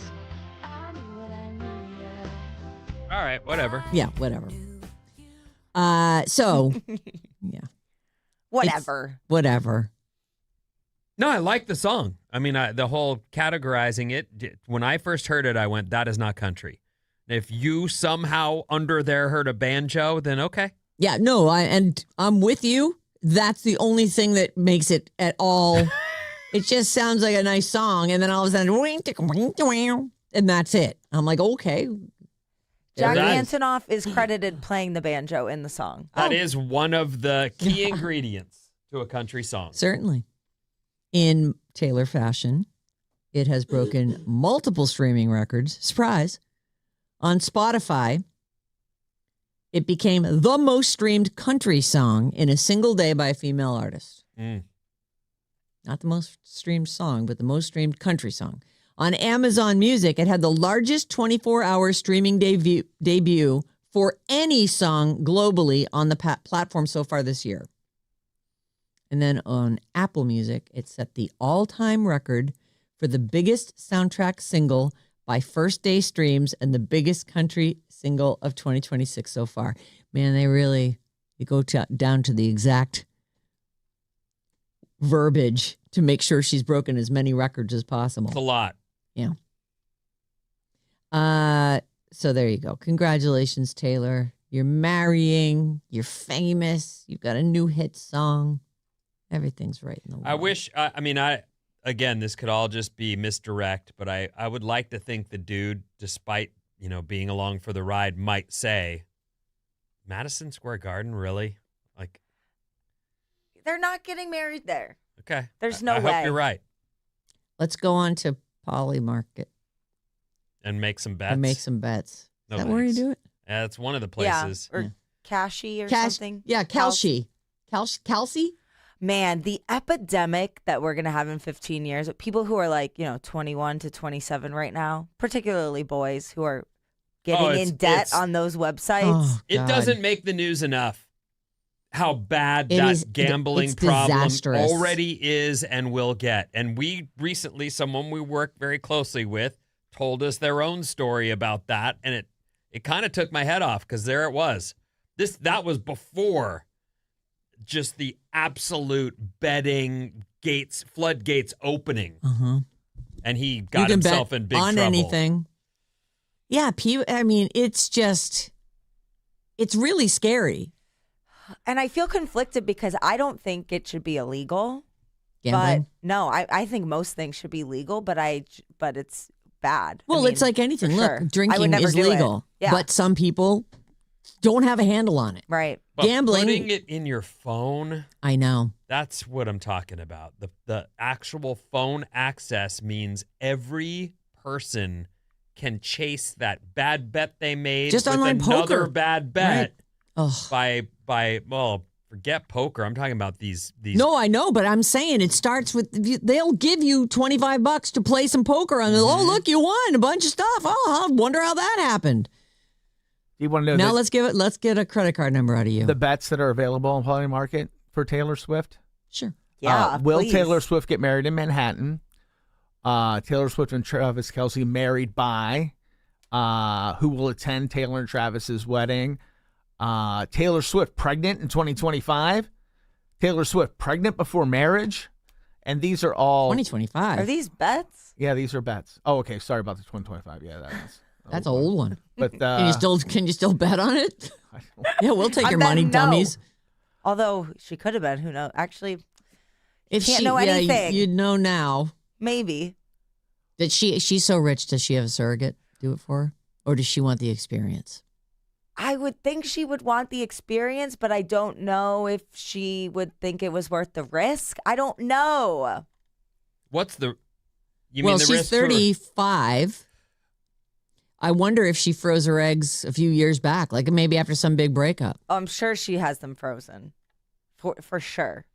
Really? Yeah, of course. Just in case. I would think so too. She's had a I lot of didn't long think stretches that- of time off where she could have done Yeah. it. I didn't think that people really did that, and then a girlfriend of my wife's did it. Oh, I She have was multiple like, friends who have done it. yeah, like she went, you know what? I've been chasing my career. I've been too busy. I find myself, in I'll my take the pressure 30s off. now, and I'm going to, bank a couple so I don't have to trip if that actually comes to be. It's not a bad idea. I've seen ads for a service where you can freeze yours for free if you donate some of them. Oh, And also, there are workplaces. I want to say it was, Meta before they started firing everyone was one of the places, but their companies will pay because they don't want you to leave yet. not yet. Wait till you're 50. Let's bank some of those for you. We'll pay for it, and then Is Scott Capurro really having kids? Isn't he like 60? no. I really hope not, but whatever. You can't tell people what to do. Do you really think he was being serious though? I know Edson would like children. Oh, Yeah. But Edson also would like 12 dogs. So who the hell knows what? I try not to worry about what he's up to because it's something different every single time. But What a fun life. it wouldn't surprise me. if they do, It wouldn't surprise me. Would it surprise you? it would. Because I think he knows his life and his lifestyle will change dramatically. And also, he's 60. Having a kid at 60 seems crazy to me. Yeah. Hello. How do you even chase him around? He's more than 60. He's like 4 years older than me. Oh. Yeah. I think he'll be 64 this year. But he, you can't tell him no. No. He can It's not do what our, he wants. right, exactly. But I would seriously think about that, Holmes. Really. Yeah. Think hard about that. How much your life will change. You know how people are, though. No, but not our kids. It'll be fine for us. Look at us. God, that is the old, all isn't day. that, boy, that is it, isn't it? It is. That won't happen to my marriage. Mm-mm. Kidding me? We're so horny for each other. How could we ever stop having sex? Oh, wait, I'm still horny and you're not. Okay. Yeah. How did you know? You know. I'm in a marriage. Uh-huh. Yeah. I'm well aware. I'll leave you with this just really quickly. Brad Pitt's and Angelina Jolie's son, Knox. He's, I think, one of the twins, right? It was Knox and Vivienne. He took a beating in martial arts in some fight he did in downtown LA. I guess he's been doing this. He's into some Muay Thai, I believe. Is that it? Muay Thai? Yeah. Muay Thai? Muay Thai. And he's been practicing, and he's a 17-year-old with bright orange hair, and that he died. And he looks great, and he's a cute kid, and he's into fighting. That's what he's doing. I think his last name might just be Jolie. Knox. It doesn't say particularly in this one. He might still be a Jolie Pitt. I don't know. I'm seeing Jolie Pitt. Okay. But everyone, of course, is putting up stills of him with stills of Brad from Fight Club and side-by-side comparison. Are most of their kids adopted, though, right? They have 3 that aren't, Knox, Vivian, and Shiloh, and I think 3 that are, Maddox, Zahara, and Pax. Okay. Does that sound right? It sounds right, but I can't. I don't know if there's a 7th, but I'm not really keeping track of people's kids. I like to be surprised when I see the number every time. Oh, is that how many? Hey, you're right. There's just 6. All right. What's coming up in the news, Vin? Oh, so much stuff, including Nana put the phone down, Uh-oh. the loneliest color, pickles, and more.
had trouble when you walked in. Trouble, trouble. It's Alice, 97.3. No trouble here. We don't want no trouble. That's like our motto. But That's right, it is. Yeah. Oh, that reminds me of the TikTok Vinnie we're doing today. Oh, just a reminder. Forget. Oh, I did live through the weekend, didn't I? Well, shucks. You could have just gotten it done on Friday. It would be all in the past. When do we do things? On Monday. Oh, I really do feel like maybe we should do it tomorrow. You got a really movie to watch came tonight. back to bite me in the you-know-what. These voices have faces. How you doing? Check out all the fun and fails at youtube.com/@RadioAlice973. And please, won't you subscribe and join the party? What's up, everyone? This House Report is brought to you by Fremont Bank. In Hayward, care feels close to home. For 50 years, La Familia has provided individuals and families with access to healthcare and advocacy services while building stronger community connections. Learn more online at livelafamilia.org. That's livelafamilia.org. Proudly supported by the Fremont Bank Foundation. Oh. That's a new one, huh? Yeah, it's cool. They do good stuff. Yeah. Fremont Bank, thank you. We love your sponsorships. Long-time sponsor of the show. And they always are smart. They're smart. They use this moment. Right. Rather than glorify Fremont Bank, they tell us what they're doing. I love it. Yeah, me too. Sunny outside right now and a high of 78 in the Bay. It's a beautiful, driving in today, it was just another one of those days where I went, epic. We're so lucky to live here. Beautiful. Let's see here. The NBA Finals Game 3 is tonight at 5:30. Hockey goes till tomorrow and goes to tomorrow night. Chappie is the movie you got to watch this week for Bob's Movie Club. Get on that. It's free on Tubi. Oh, you have Tubi then? I have Tubi. It offered it for free. Does it have ads?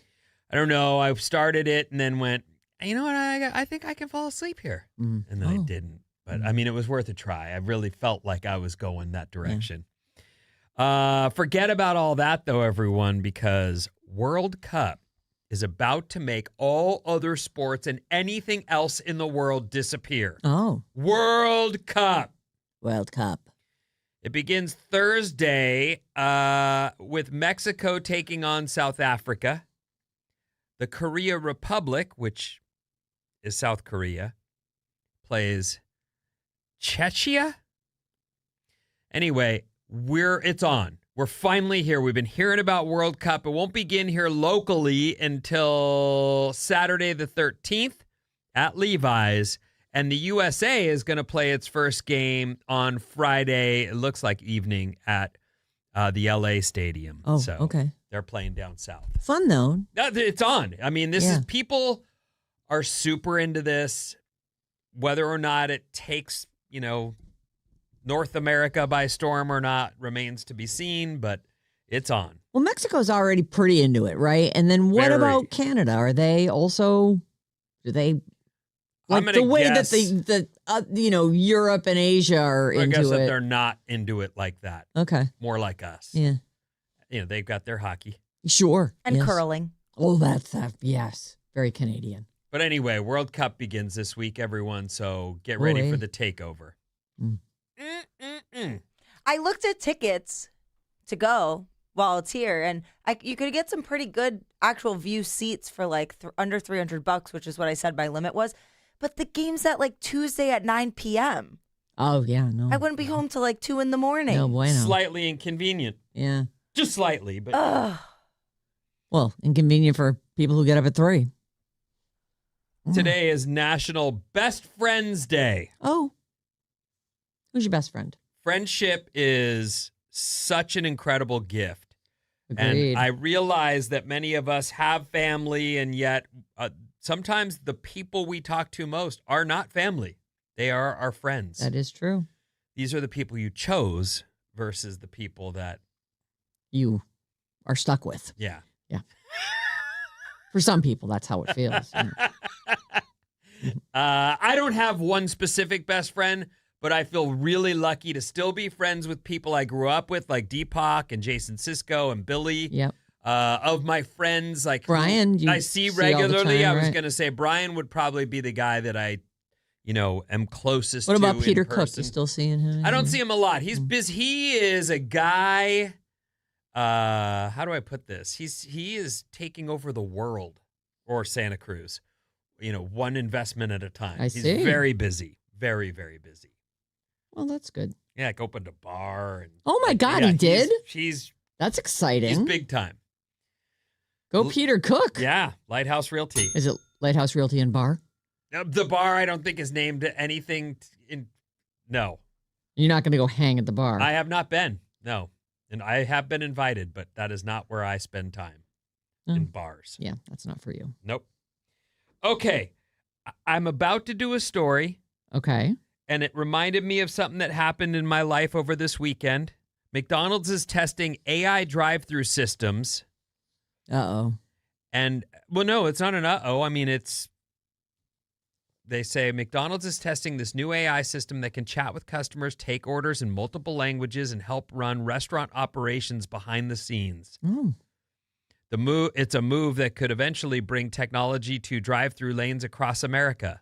I called a plumber on Saturday because we've been dealing with this sink problem where they just seem to break. And it's coincidentally or not, it's in the kids' bathrooms. Oh, they're putting glue down there and stuff. Is it the faucets or the actual drain? It's the faucets, but it's also the drains. It's all. I think that I don't know why They're making kids potions. think bathrooms are a place to play. I guess because they have locks on the door. I their had so laboratory. much fun playing in the bathroom as a kid I know. You did? because it feels inconsequential. It's covered in tile. Like whatever mess you make, it's gonna be fine. It'll be fine. They don't even have to know until the sink breaks That's mysteriously. problem. The problem is I didn't even know the sink was broken until I went in there to brush your teeth. I'm going to watch you. And she goes, I can't use this sink. Doesn't work. I'm like, your sink doesn't work? We just had the plumbers in here to replace that faucet less than a year ago. You're telling I turn it, doesn't work. I'm like, okay, great, thanks. Were you going to tell me? Is it turned off underneath? No, I checked that too. It's not that. So I'm like, thanks for telling me. So anyway, I call this plumber over the weekend, and the AI answers and is a freaking delight. Oh. Like the experience was smooth, Tell me. easy. The conversation felt like conversation. In fact, when I finished, I knew it was AI, but then when they called me back during business hours, because this was at, whatever hour of the morning, I go, that's AI that picked up earlier, right? And she goes, yes, I'm sorry if that didn't. And I go, it was great. I don't want anyone to lose their job. I'm sorry if, this is coming. And she goes, no, they'll be thrilled to hear that. Are you kidding? And I thought, okay, well, it went great. Like it took the message. It was very conversational. It flowed easily. And then Girl's voice or man's voice? It was a woman's voice. Yeah. I do hate the recordings. So It was one of those things where I was just like sitting there on the phone going, well, how's this going to go? Like, trying to be cynical. And then I hung up and went, that wasn't bad. My dentist uses AI. I've had the same experiences with it on the phone. Just like it asks the right questions, and it sounds like a person, and actually better than a person because I could understand them and everything. They even have we don't even have the receptionist at my dentist office. It's a screen. Oh. And you walk in check and there's in nobody there there, and then you hear this voice go, "Hi, how can I help you?" And you look over and there's the lady on the screen. Oh. Yeah. Oh, damn. That's where we're headed, everybody. Yeah, I said, I'm here for my appointment. Are you Matthew Stout? Yes, I am. Oh, okay. Wow, it's kind of scary. It is. And yet, again, taking over the drive-through at McDonald's and at the plumbing. I don't want to give them a plug because, You haven't had any work done by them yet. Well, no, they are the ones who put in the broken faucet. And in fact, I told the AI, I'm like, look, I'm not trying to make trouble. AI lady. Trouble. I don't want no trouble, but I don't know. On one hand, is a faucet only supposed to last 1 year? Oh, yeah, or these less? days, of course. Yeah. Planned obsolescence. You got to get a new faucet. Now you need one with AI. Turn on the water. Which water do you want? But I did qualify my, listen, you guys were just out and replaced this thing. I have to admit, it is the kids' bathroom, so there may be something to that as well. So you're saying you just turn the knobs and it wasn't engaging whatever mechanism is in there that turns the water on. Right. Wow. Huh. And I don't know. I agree that the kids do play in there and they do use the lock on the door. And if maybe they were sticking wads of gum up into like the in most houses, spigot. If things get quiet for a minute, instead of the parents going, "What's going on?" the parents go, "This is at my house." God, these kids are found something to do. Finally. Jesus. Don't go dig up trouble. Leave them be. Right. Why would you want to disturb that? Well, they're blowing the house up. Well, let's hope that's not the case. But we'll find out when they get out here on Wednesday. And you're going to find all your Jelly Bellies up there. Oh, look, this whole pipe is stuffed with Jelly Bellies. That's weird. Take the phone away from Nana. Oh, no. Don't take it away from Nana. No, take it away. Don't take it away from Nana. An elderly Florida woman who's been sending all of her money to someone claiming to be Liam Neeson has been arrested for striking a family member who seized her phone to stop her from sending all of her money to someone claiming to be Liam Neeson. The old people are being targeted in a big way. My dad just got a dent removed from his car, a little scuff on his paint, and the guy's like, "Oh, I can buff that right out for you," and followed him home and charged him $3,000. I'm like, what is happening here? Oh, no. Yes. So crazy. He's in a parking, I've seen those guys. Lot. They're in a parking lot. Hey, that scuff right there. They sit by your car and they go, "Oh, I just wanted to tell you I'm in the area. I can fix that right now for you. Pull that right out." Yeah. I'll buff that right out for you. And then your dad let him follow him home? Yeah, it's a whole thing. Come back to my house? Yeah. Let's have a Schlitz? I don't think there was a Schlitz involved then. They've discontinued those. No, I don't know exactly what the whole story is, but my mom was freaking out about it. I don't know how, because my dad's so nice. He didn't want to say no to the guy. He's the guy probably needs some money, but he didn't know ahead of time. He's like, "All right, well, what do I owe you?" Thinking couple $100, but the guy goes $3,000. He's like, and then he paid him. Your dad is a nice man, but Gentry is no sucker. He's a guy from Boston. He is a sucker. He's not, though. He turns out he is, Vin. He paid that guy. I've done it. I've had the guy come from the parking lot to my house and fix my car before. Did it cost you $3,000? No, I mean, I negotiated the price up front because I knew how much it was going to cost the body shop, and they did it for $300. But they did a good job. I have no complaints. I mean, I don't even think they did a good job. I'm going to ask. You think? I don't think they did a good job. For $3,000, the job was bad as well? Sometimes what kind of they car just is take that? a suction cup and pull the thing out. And that's it. It was I don't even think it was a dent either. I think it was just a scuff. Ugh. For I know. $3,000? What did Dad pay for the scuff removal? Is there any chance that there was a hooker involved as well? Do you think this is his way of maybe justifying the money to my mom? Some kind of extra add-on that he doesn't want to tell your mom about. Is that possible? No. He's just not. There's no. Well, there was. I mean, back in the day, during that was the before war he was times. sure. I know, but I mean, it's not like he wouldn't. Has he gotten into drugs in his old age, by any chance? I mean, just the usual stuff that they put the old people on, I guess. $3,000. I know. I couldn't believe it. Hold on, she's writing me back. Oh, good. I said, what did Dad pay for the scuff removal, and was it a good job?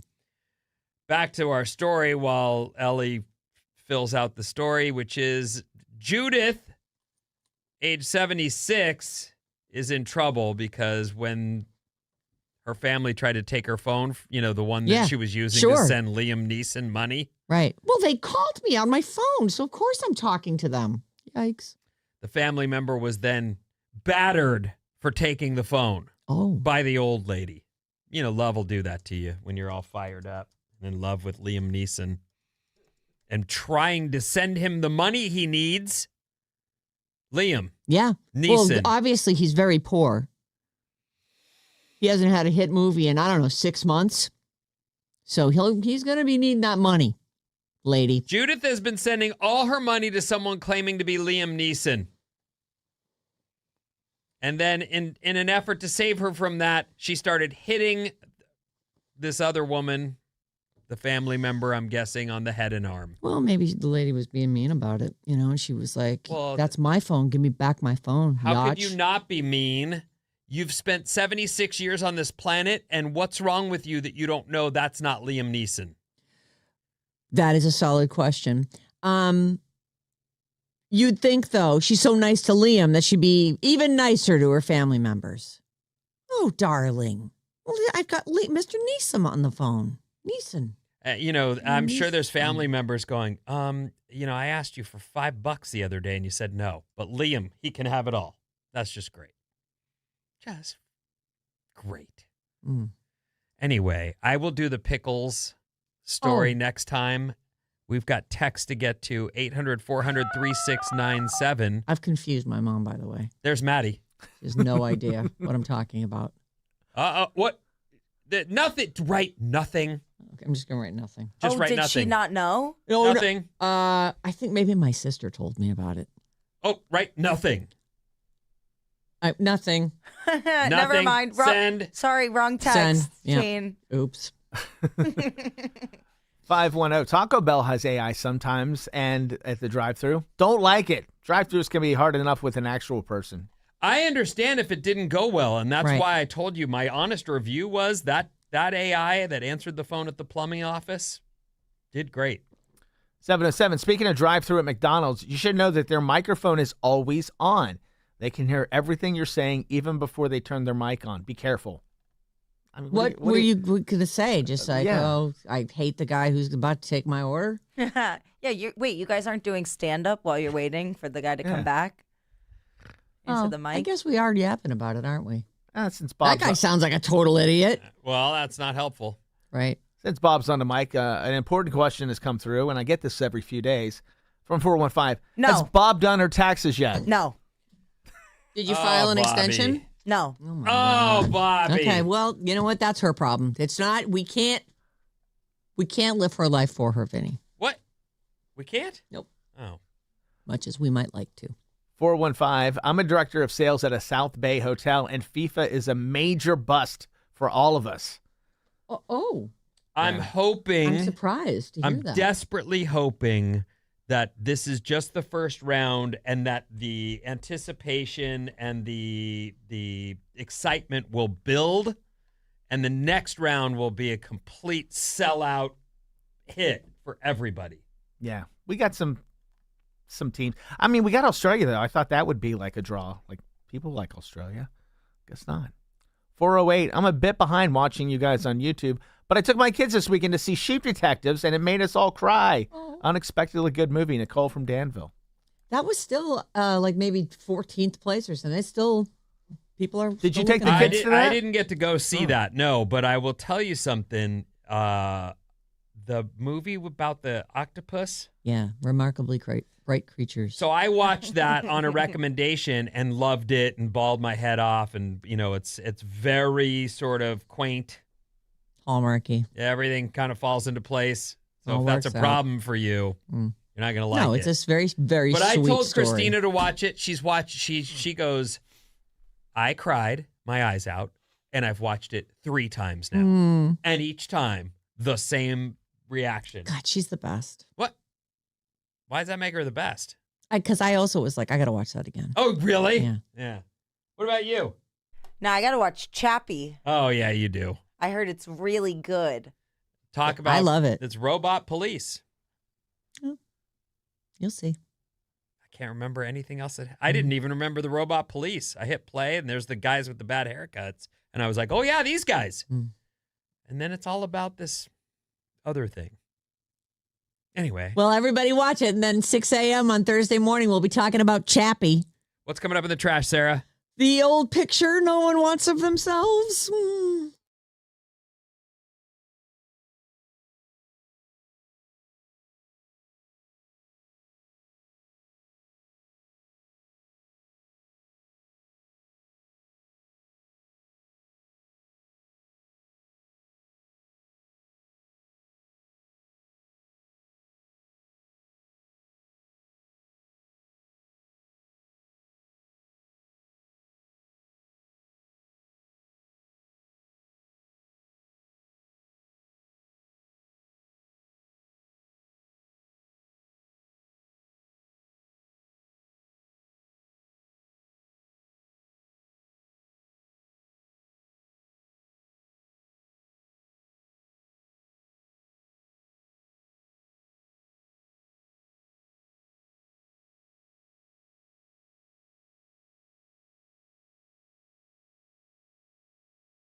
ba, boop, ba.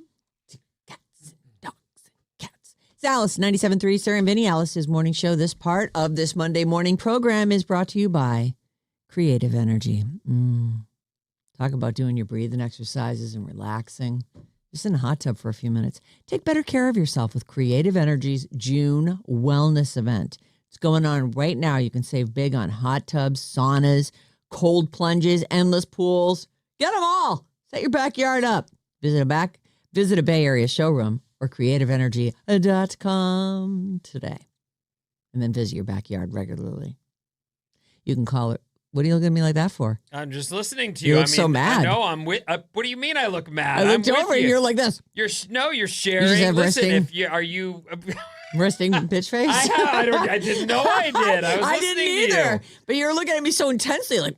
Well, if you're feeling stiff, I was thinking if you're feeling stiff, you should definitely get a hot tub and loosen up a little. Yeah. Right. That's all. Okay. You're diagnosing. Maybe it was just like your eagle eye brave look that you were giving me. Like I didn't. arr. I was just listening. There's no growling. I'm not growling. I feel great. I just was surprised when I glanced over there. There's nothing to be surprised by. Can people see all that on the You completely on the YouTube? By the way, Yes, there was sir. I don't always look at the clips because I just don't always look at them. But Bob did a great job on last Friday's clip. What was that the clip? Particularly good job, or would you say you're proud of that one, or would you say I am proud of that one. I do that great a job every day. I don't do that great a job every Okay. day. Was it the nose one? Yes. That's Yes. a fun one. I was watching her You put saw that it? together. I didn't see it, but I saw her putting it I together. showed it to you. Yeah. It turned out great, and I just was like, wow, she put a lot of work into that. And the French accent, which we'd been doing the French, all tied in. Oh, yeah, that's actually SpongeBob. A SpongeBob reference there in the middle. 1 minute later. Ah. 3 Oh, is that what it hours said? later. You could hear it? Yeah, you can hear Oh, it. that's fun. It's really good. Yeah. Go look at Bob's You're work. so imaginative and Did a creative. great job on the promo from Friday. And she's forcing us to dance today, so I'm sure that's going to be another hit. Not dance. And What- you don't even have to be in it. Oh, I gotta go. It's That's just great. for Vinny. Oh, Vinny, it's just for you. How did I get so lucky? We're going to do it together. Oh, You need me to hold a camera and give, my Yes, opinion on we things? do need that. Okay, great. Yeah, that'd Let's be do it. great. I'm going to We hold couldn't the do it camera. without you. Right. we're going to tackle you, and it's all going to end up on the video, because then I'm going to run for it after I tackle you, and you get video of all that. Oh, all right. Yeah, so I'll hold it real still, and then you come at me, and then you can run right over me and out the door. Perfect. Okay. Got it. Okay, I'm going to start with, first of all, the plot thickens. You did a story just a second ago about Liam Neeson. Well, actually, about some lady who thinks she knows Liam Neeson is sending him all her money, and she actually beat up a family member who was like, give me that phone. You can't be Stop giving your money away. Right. Liam Neeson is a multi-millionaire actor. He does not need your money. And you're being duped. Right. So I told you, something happened. My dad had some scratches on his car. That turns out to be scratches, Vin. Not scuffs and not a dent. And some guy approaches him in the Lowe's parking lot. And this is according to my sister now. Some guy approaches him. He starts to buff it out there. And he goes, well, I've already started. I'll just follow you home and I'll finish the job up. And $3,000 later, the paint doesn't match. It's not as shiny as the rest of the car.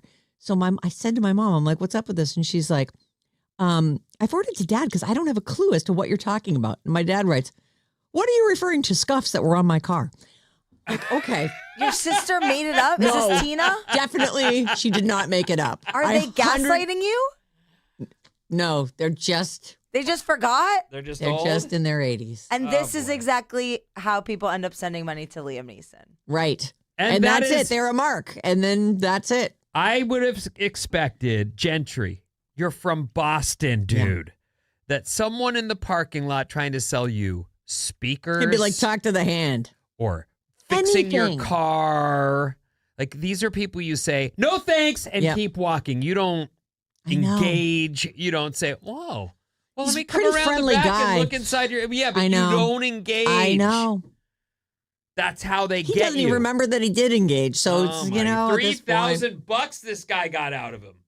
That dude gets to take the rest of the month off. If they don't even remember being scammed, then it's harmless. Did it really no, it's not harmless. That's the thing. She doesn't remember. She keeps giving her money to Liam Neeson. But if she's happy, then what does it matter? The kids, her greedy kids just want her money when she passes away. She can spend it on Liam Neeson if she wants. That's not greedy. That's just mom is being scammed. It's not Hold Liam on Neeson. A minute. This is a scenario where your mom listen, you don't want to count somebody's whatever they're carrying as, money that's yours. Right. But you shouldn't. You shouldn't, of course not. But here you are living in the Bay Area with twins, and suddenly, fingers crossed. Right. Suddenly you're like, that money could at least go to their college education. At the very least, rather put than it in a trust for your own phony kids. Liam Neeson, the money could go to your kids' college fund. And if that lady was of sound mind, she would 100% want that money to go to her kids and grandkids and their kids. Even it might not even, maybe she only, doesn't have any money and she's giving away her money. Poor old lady. Or maybe it really is Liam Neeson. Yeah. Yeah, maybe. I mean, I didn't suppose think of that. that's You're a right. possibility. That's true. You got me God, there, Bob. You're really dying on that hill, aren't you? Okay.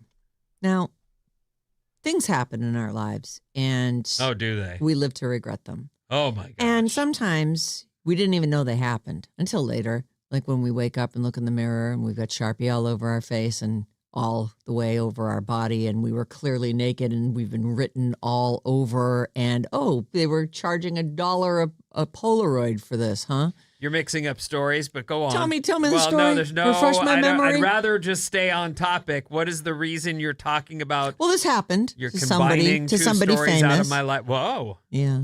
Who? One of the guys from Heated Rivalry. I guess when he was One of the two boys that are in love? I think he is in the couple. Hudson Williams, isn't that there's the Yes. one kid who hosted SNL and then there's the other guy. So this guy it's a high school party. He's a 25-year-old. So this was not that long ago. Let's say 7 years ago. It happened during a camp out when he was in high school.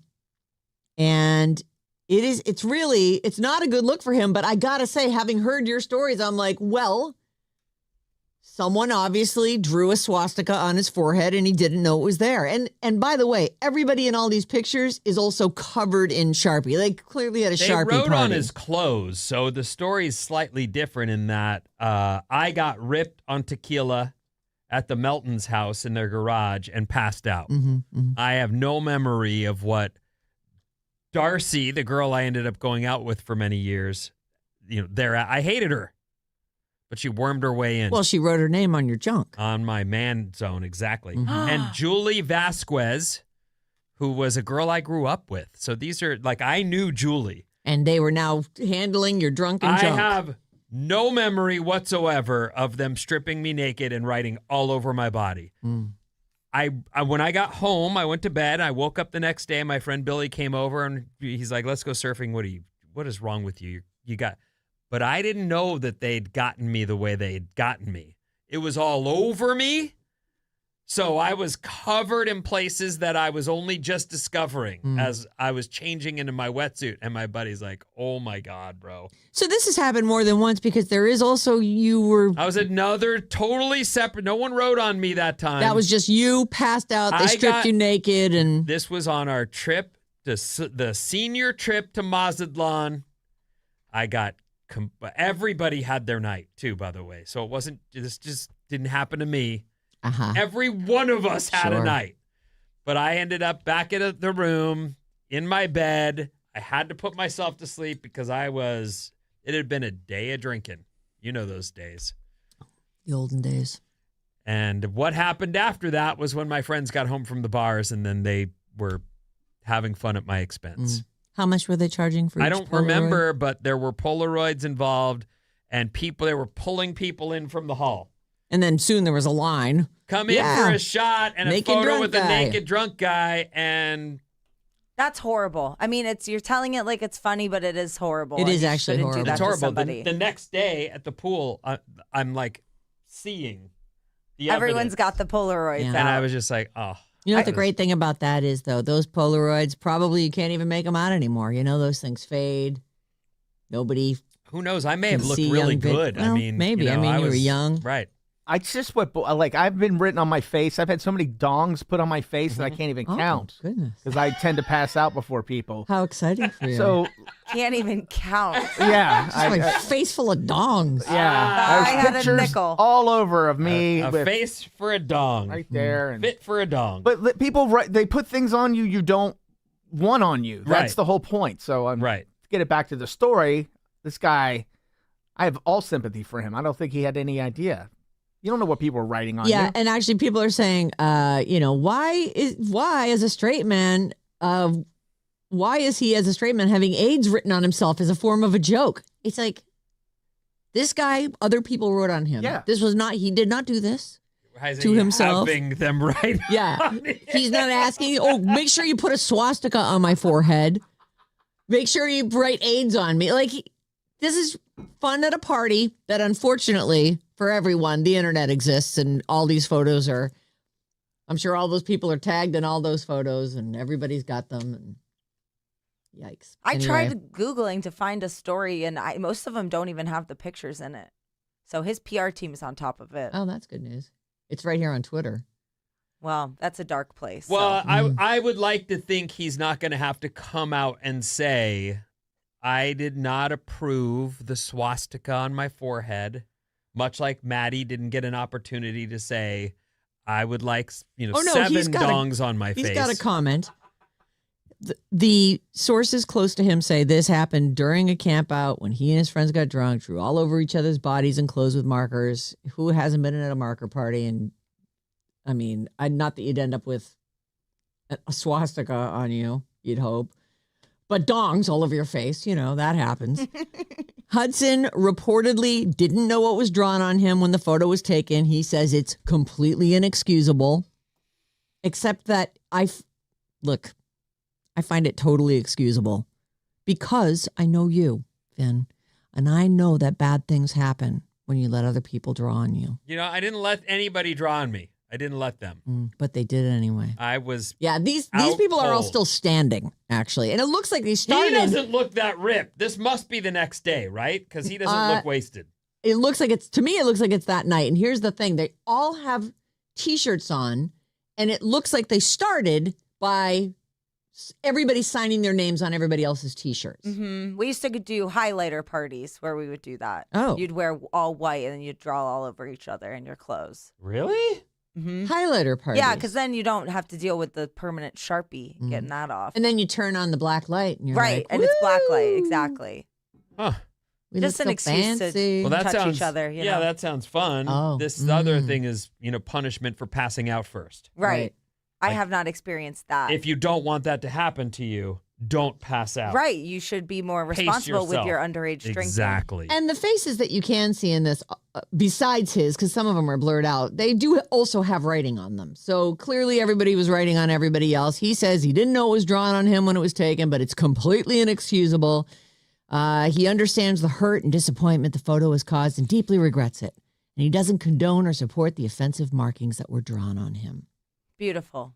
That's Case it, right? closed. Case Hopefully. closed. I mean, we are not the people who need to accept the apology because this isn't offensive specifically to us, right? The swastika is not offending us.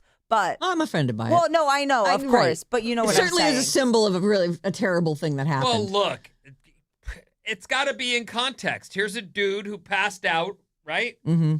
Is there a worse symbol? I mean, dongs are downright pleasant by comparison I to agree. the Nazi cross. Right. Oh, here's a hate marking. So I mean. Any further comments? I No, want to go to the next thing. Somebody because, went to yes, the worst possible thing is my Right. point. That's all. Exactly. Nick Cage. Nick Cage has been a star forever.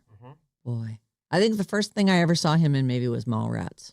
You mean Nick No, not Cage? Mallrats. Valley Girl. Valley Girl Valley is the Girl. first movie, and if he was an underground hero for that movie. He was in something before it, apparently. A pilot for a show called The Best of Times. It was in 1981. He I don't know if he's wearing jacked up teeth, but he is definitely wearing the highest waistbanded pants you've ever seen. This was a TV show that he shot a pilot for, and apparently it did air. It aired on ABC in July of 81. It didn't get picked up, but there are tons of clips online, and he's got this like weird center tooth and broken half tooth. There's all these weird, and there's a laugh track on this as well. It's like him and his nerdy friend. He looks great. And he does this whole speech at the end about how he's registered for the draft and his dad's always talking about war. And then he finds out, or so it seems, nice high-waisted jeans, huh? Yeah. He does this whole monologue into the camera about how the whole war thing. And then in the end, he uses the fact that he's going off to war. He's going to get drafted to get this girl to take pity on him. And, it's your last night. You have to ship out she tomorrow. did him? Apparently. Oh, well, that was nice. Now, listen, it's a TV show, so I don't know. Because everyone is saying Spider Noir. Those teeth, man. Yikes. I'm going to guess those are his real teeth and that he didn't have them fixed. And, that you were lucky. I was lucky I got braces. Yeah. Lucky. At the time, he's still Nicholas Coppola. That's how he was credited. His family was rich, so yeah, you'd think he'd have had them, but had them fixed. That's why I was thinking, like, maybe that's like a. No, I think some people were just. I don't want that. Yeah. What do I want that for? I Skip saw a to kid the at end school where with he's those, getting the and girl. they look terrible. Uh, Braces. I mean, it's a nightmare. So now he's telling the girl, do we have his voice too? Is there any? Oh yeah, there's the laugh track. Oh, hold on. And here he is, Pumping gas. I'm going tomorrow. It's off to the war in El Salvador. Oh, Nick. And he gets the girl. Anyway, it's really fun. Did you put that clip up for us on the Facebook page? I will. There's the funniest thing is he does this really long monologue. And then he walks away down the beach and his pants are like up to his nipples. It's hilarious. He's fine. So everyone is calling Spider Noir Nicolas Cage's first TV series, but technically it's not. It's not. The show was your typical peek into the life of American teenagers. Nick was still going by Nicholas Coppola at the time. He played Nick, a jock who was often shirtless and flexing his biceps. Anyway, and then they go on to talk about the whole he's going to get drafted and go off to war. But it's funny to see because he's so young. I mean, it's 45 years ago. Yikes. He's had a lot of work done too. Like, I mean, God, What are you talking about? Nick Cage. Well, No, I understand not in this. who, but I'm saying he's had a lot of work done. 45 years later. Oh my God. Yes. His face is all jacked up. It is? Yep. Oh, all right. I believe it is. I don't know when I last saw him. I think I saw him in a, like maybe a vampire thing. Isn't he in that Renfield? Nosferatu? Is he Nosferatu? I don't think so. I don't think so. No, and I did watch Spider Noir this weekend, and it's good. Oh. Yeah, I liked it. You can watch it in black and white or color. Oh, yeah. What'd you pick?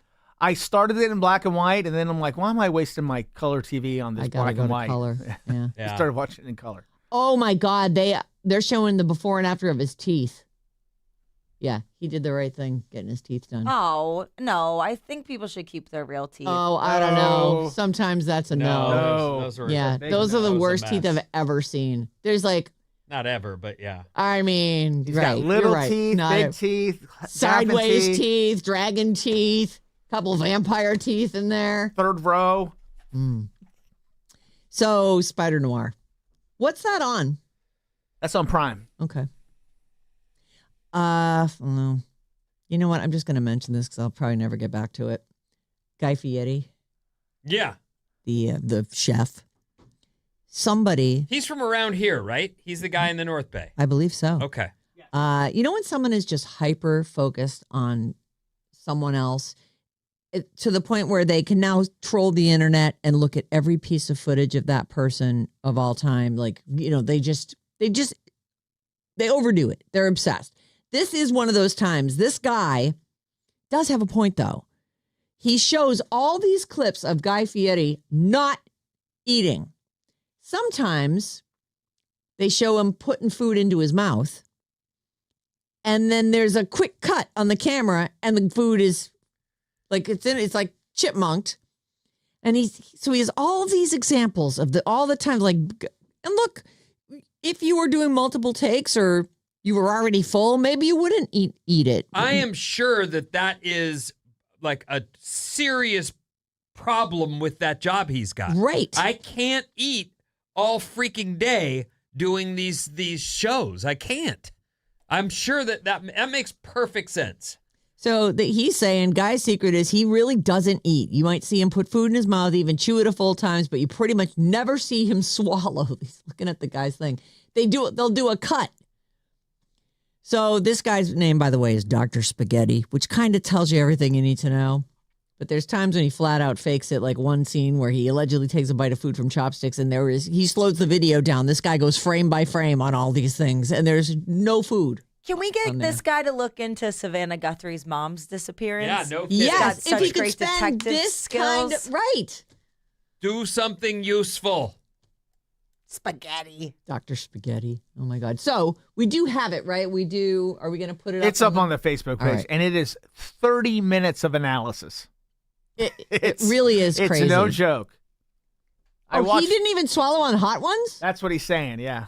But isn't that the whole point? You go on the hot ones, you have to eat the wings. I honestly, I am with him on this. I do this at parties, whatever. I will eat the food I want to eat before I go somewhere so that I don't feel like starving, I need to eat right. or like, because I don't want to eat. I sure don't want to eat on camera, but I don't want to eat in public either. I just want to be like, I already ate. Thanks. Yeah. No, thanks. No, thank you. And plus, a lot of times things people hand out at parties are like full of garlic or have like raw onions in them. Well, I mean, he's eating all this stuff every day. Imagine where that ends up in his butt cheeks, etc. All right, I'm out of time. What's coming up, Vin? Pickles. Oh, I love pickles. And Sherman-Williams, the paint company, has designated their loneliest color after these. Mm-hmm.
Alice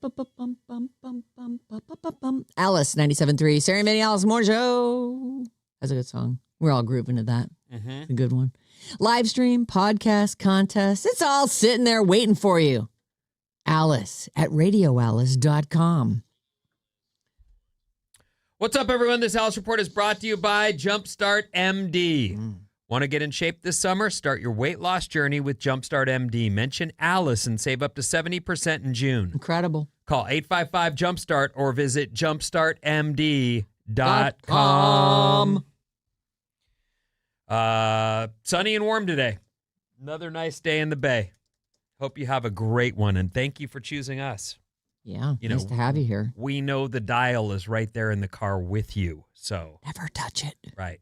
Rip the knob off. NBA Finals continue tonight. Game 3 at 5:30. If you haven't watched, if you don't care about basketball, but you love celebrities, tonight's the night. Oh, yeah? It's in New York. It's at Madison Square Garden. It is going to be flippin' star-studded. It was already that. You know, some of the usual suspects make the trip, but it's going to be a big night on your TV. A star-studded turnout for the Knicks-Spurs Game 3, 5:30. Meet you there. Let's see. I'll start with putting pickles in white wine. Do you love it? I don't know. I don't. There's a trend going viral where people are putting frozen pickles in their Sauvignon Blanc white wine. If I didn't say that right, too bad. I don't care. That sounded right. Sauvignon Blanc. Sauvignon Blanc. Some are even adding a splash of brine from the jar into their white wine. I know that's a thing right now, like the whole pickle juice fusions and mashups. Well, if it's a frozen pickle, I wonder if that's like, it makes it cold. And then is it a specific kind? Is it a dill thing? Does it say what kind of pickle I'm supposed to use? It doesn't. They say that. Can I put a peppercini in there? Last year at this time, people on TikTok were putting jalapenos in their white wine. Oh. So this isn't the first time people have decided to make their own fusions at home. Back to the pickles, you get small whole dill pickles, not the sweet kind. The more sour and salty, the better. Oh. Take a few out, freeze them in a plastic bag, and when you take them out, carefully slice them into thick, coin-shaped pieces with a serrated knife and toss them into the wine. The brine and ice is optional, but this is the latest drink trend. So if you're someone who likes to throw a gathering and offer the latest hot, beverage of choice, this is the new thing. It's kind of like a dirty martini, right? Kind of. What do they use? Olive juice? Yeah. Okay. Well, I mean, I guess, sure. If you come right down to it, that's in some kind of like a little briny thing. This just smacks of this will look good on TikTok. I'm gonna do it too. I'm gonna put a dollop of peanut butter in all my wine. Everybody needs to go viral, Sarah. So this is their way, I guess. I'm gonna crack a raw egg into my wine. Have you ever been to a martini bar? No, I haven't.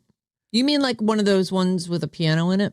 No, like it's a specific all different martinis is the drink of choice. Have you? I did. I went with the girlfriend that from way back. The one with all the scorched earth. You mean the scorched earth? I did. Yes. Yeah. Got it. Thank you. You're welcome. Bringing that up, but yes, we went to a martini bar, and actually, the truth is, a martini is kind of right up my alley. I like it. Not a whole lot of pollution in that, right? No, I really was all, can you give me a different glass? But in general... Oh, because you don't like a stem. I don't like a stem, but I didn't hate a martini. I was kind of like, wow, this is... Who knew martinis were so gnarly? Yeah, it's basically like 2.5 ounces of booze. Probably more than that, actually. I mean, I fill up that martini glass. Supposedly it has vermouth and everything else in it, but most people just are like, basically I just want vodka shaken, unadulterated. Sure, give me an olive. Sherwin-Williams is a paint company. Yes. And they've probably made a fortune off this trend to work on your own home. Yeah, I go buy some paint from Sherwin-Williams. You know. Yeah. Here's an idea. You should paint this room multicolored and make it be joyful and fun. Right. And then afterward, you walk into the room and go, this place looks like a clown exploded. It's a damn joke. What have I done to my own house?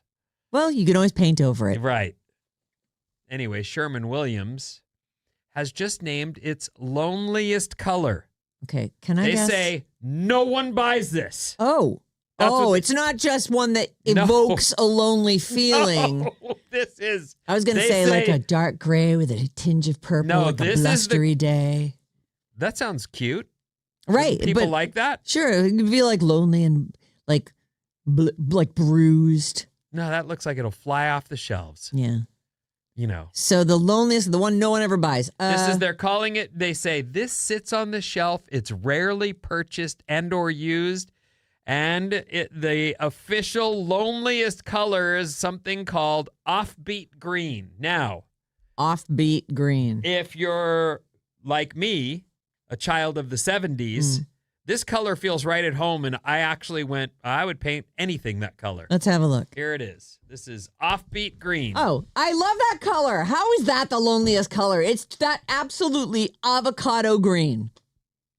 It's sort of like if Olive met Kelly. It's giving pea, like pea like soup. pea soup. Yeah, I don't mind that at all. I like how they've got a darker green, like on the maybe fireplace. And then this, I love that color. It looks beautiful with the different light on it. I like it too, and I don't know. I mean, I do understand. Beautiful. Again, it's if you're a child of the 70s, there's a brown. Yeah. I love the color brown. I know other people are like, brown? You like, you're the first person to ever say, oh, brown with like a light blue. Yeah. I was like, yuck.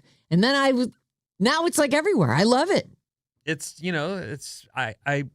anything can go with brown too. Orange.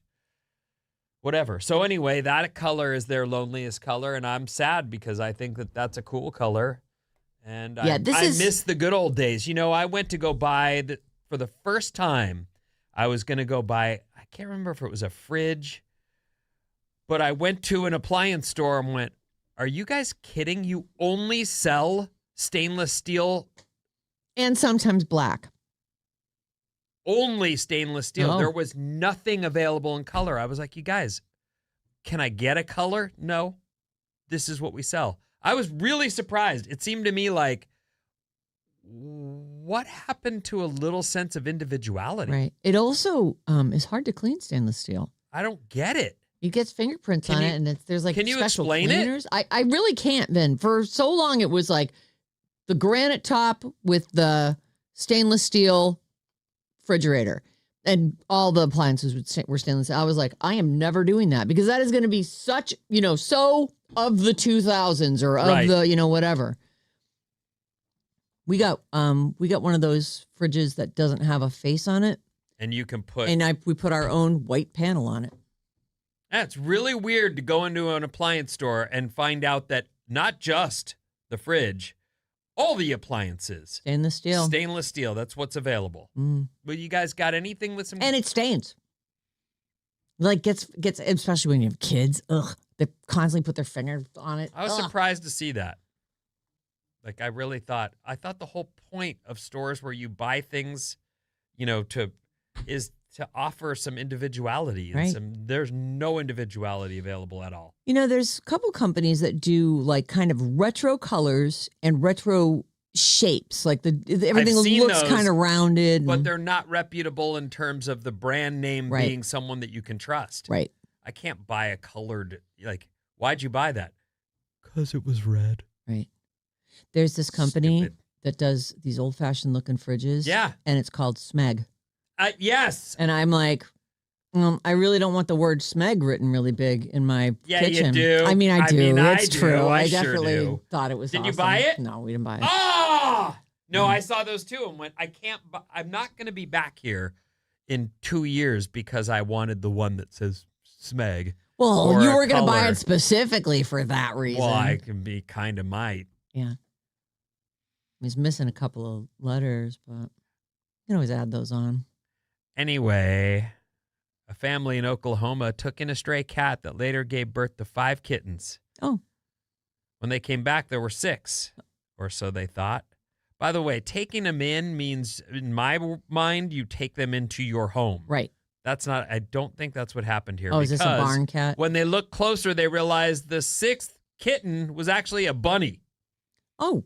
The mother cat was caring for the bunny alongside her own litter. She was even nursing and protecting it like one of her own. Wow. The family says all the animals are healthy and growing under her care, though again, a bunny can't just be hopping by your house and find its way in. It has to be outside, right? I don't know. I don't under. Yeah. How's a bunny? You said it's in Oklahoma, right? Maybe Yeah. it's in a barn. It's got to be a barn. I just don't understand why the mother cat didn't just like immediately eat the bunny. Eat the bunny? Yeah, baby bunny? They're tiny. We had cats that found a clutch of bunnies, and it was horrible. Oh, cat. What are you doing? I'm being a This cat was the whole good time. news. It's great news. The That one mommy lived. cat saved the bunny. Maybe that was the one that and lived. it ends with the massacre? No. Oh, what are you talking I'm about? saying this is the exception to any kind of cat rule I've ever heard. A woman from Memphis rescued a 3-year-old. Oh boy, where's this one gonna go? Well, let's find out. Oh, I'm ready. Memphis rescued a 3-year-old girl she found wandering alone in the street. 3 years old, At wandering 3 years around. old, once she saw the kid, she pulled her car over and protected her from the traffic. Then she comforted her. And using small clues, she helped reunite the girl safely with her parents. And when asked why she stopped to help the kid, she said, "It takes a village. So I also extended my love to their baby and was able to guide her home." Isn't Where that were they nice? at the bar? I don't know where how they do you were. lose It your doesn't 3-year-old? say. But that does seem like, well, I hope someone would stop Yeah. and rescue my The 3-year-old. first person who saw the 3-year-old in the road should stop. I hope it was this lady.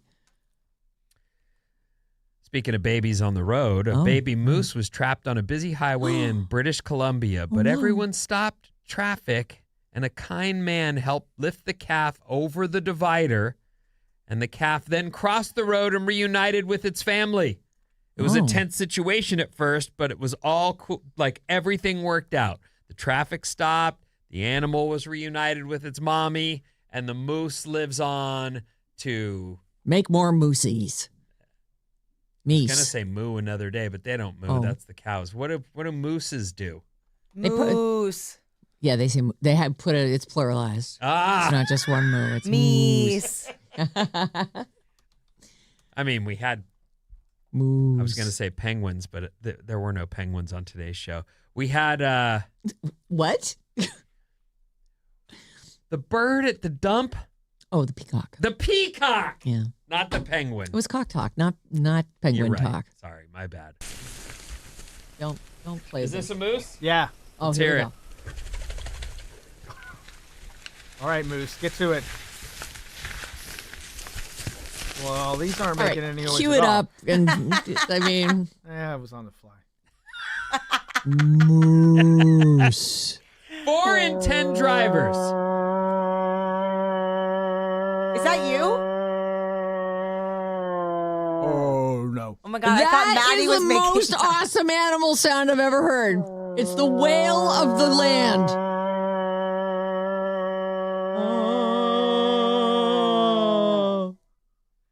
Wow. Mm, Now you know what a moose sounds like, I everyone. love it. 4 in 10 drivers consider their car to be their happy place. Really? I'm really sad to hear that. I love my car. I'm a real big fan of the Ford Mach-E. Yeah. Thing drives insane. Yeah.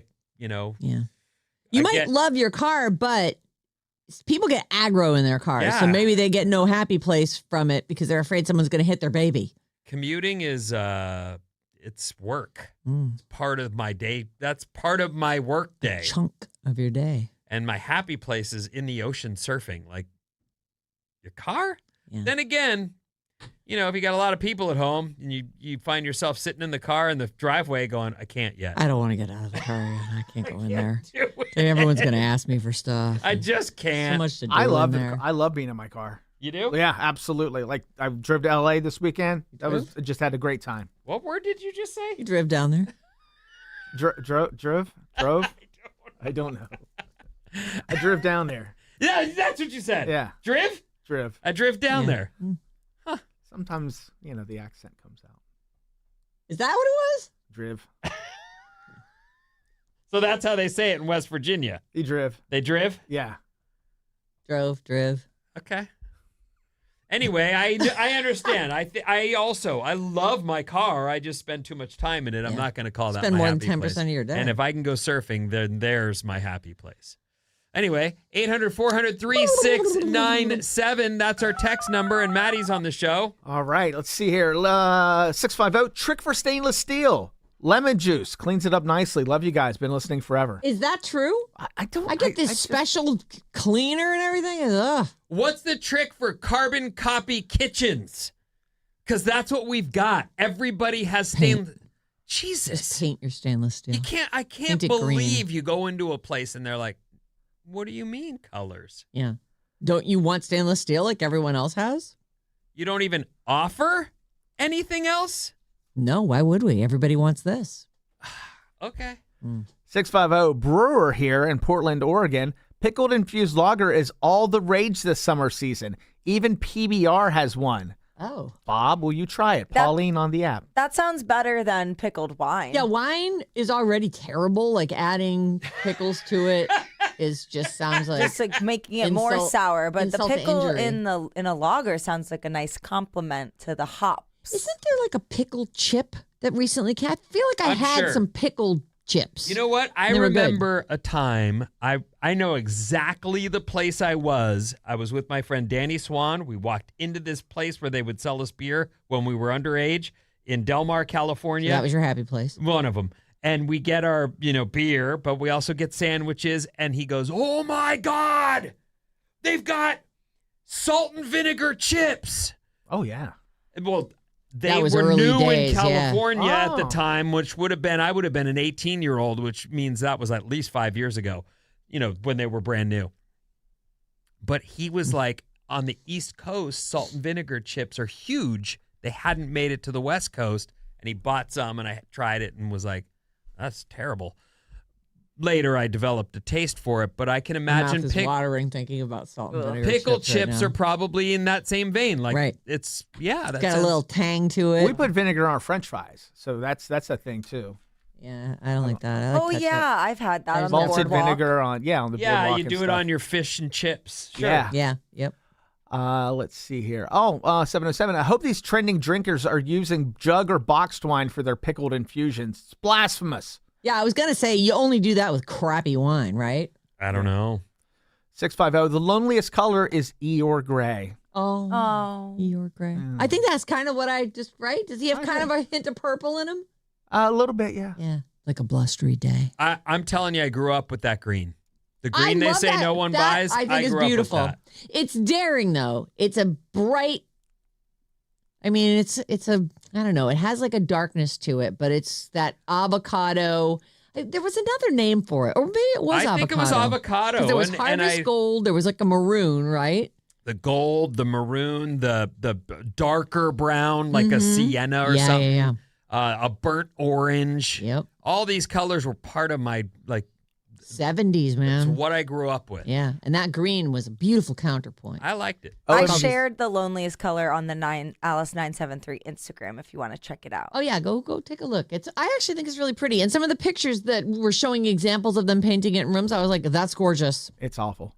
OMG, Vinny, I'm having bad flashbacks of my ex's kitchen wallpaper. He bought the house in 76, and the wallpaper was plaid, green, yellow, and orange, and a green fridge to match. Happy Monday from Minneapolis, Mary. You know what was funny about house hunting in the Bay Area at a time when the prices were rising like crazy is there were places you'd walk into where you'd go, okay, it's $1.6 million, and I don't have that, but let's give it a look. And then it was a dump, from the no original one had touched kitchen, it right? From the 70s, and you're like, wait a minute. So on top of $1.6 million, it's a vintage place. I'm gonna have to bid it up, and it needs complete redo.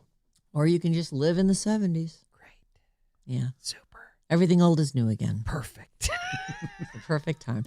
We're going to take a quick break. When we come back, we have your first shot at Drag Me to Brunch.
All getting tipsy. Woo! Alice, 97.3. Sarah Vinnie, Alice Morning Show. Drag me to brunch. Take the code word QUEEN. QUEEN. Take the code word QUEEN to radioalice.com and listen to what you win. This is amazing. Yes, Queen. Yes, Queen. You don't just get VIP tickets. You get VIP tickets. Oh, you're very, very important. Our Pride celebration, Drag Me to Brunch, June 27th at the W in San Francisco, plus a weekend stay at W San Francisco, plus a 4-pack of tickets to the Napa Valley Wine Train.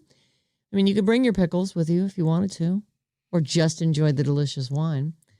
Take the word QUEEN to radioalice.com. Today at noon, Mason will have another code word for you, and it's Jane with one more at 5:05. Is it wrong to carry a jar of pickles in your purse? It's dicey. Mm-hmm. You know, that's you're asking for it. The end of that purse. You drop that sucker. Someone kicks it. Yeah, pickle juice. It doesn't seem like it should be that important. But okay. Right. But if that's the only way you like your wine, then, I mean, do what you got to do. It's a free world. Right. Maybe you could just wrap pickles in cellophane. Better idea. You're right. Right? Mm-hmm. Than the whole jar. Queen is this hour's code word. yes, So, Queen. Thank you. It's all courtesy of W, San Francisco. That place is beautiful, too. We were there last year for this. They do a gorgeous job. The food's amazing, and the show is incredible. It's a true, weirdly in the daytime drag show. What's the word? Queen. Yes, Queen. Queen. Yes, Queen. Our apologies to the drag queens out there. We're sorry about that. What are you talking about? That is delightful. This hour's code word is Queen. Yes, Queen. Courtesy of the W, San Francisco, and Napa Valley Wine Train. Twain. I love the way you're throwing it all in right there. That is nicely done. Head thrown back. Yes, Queen.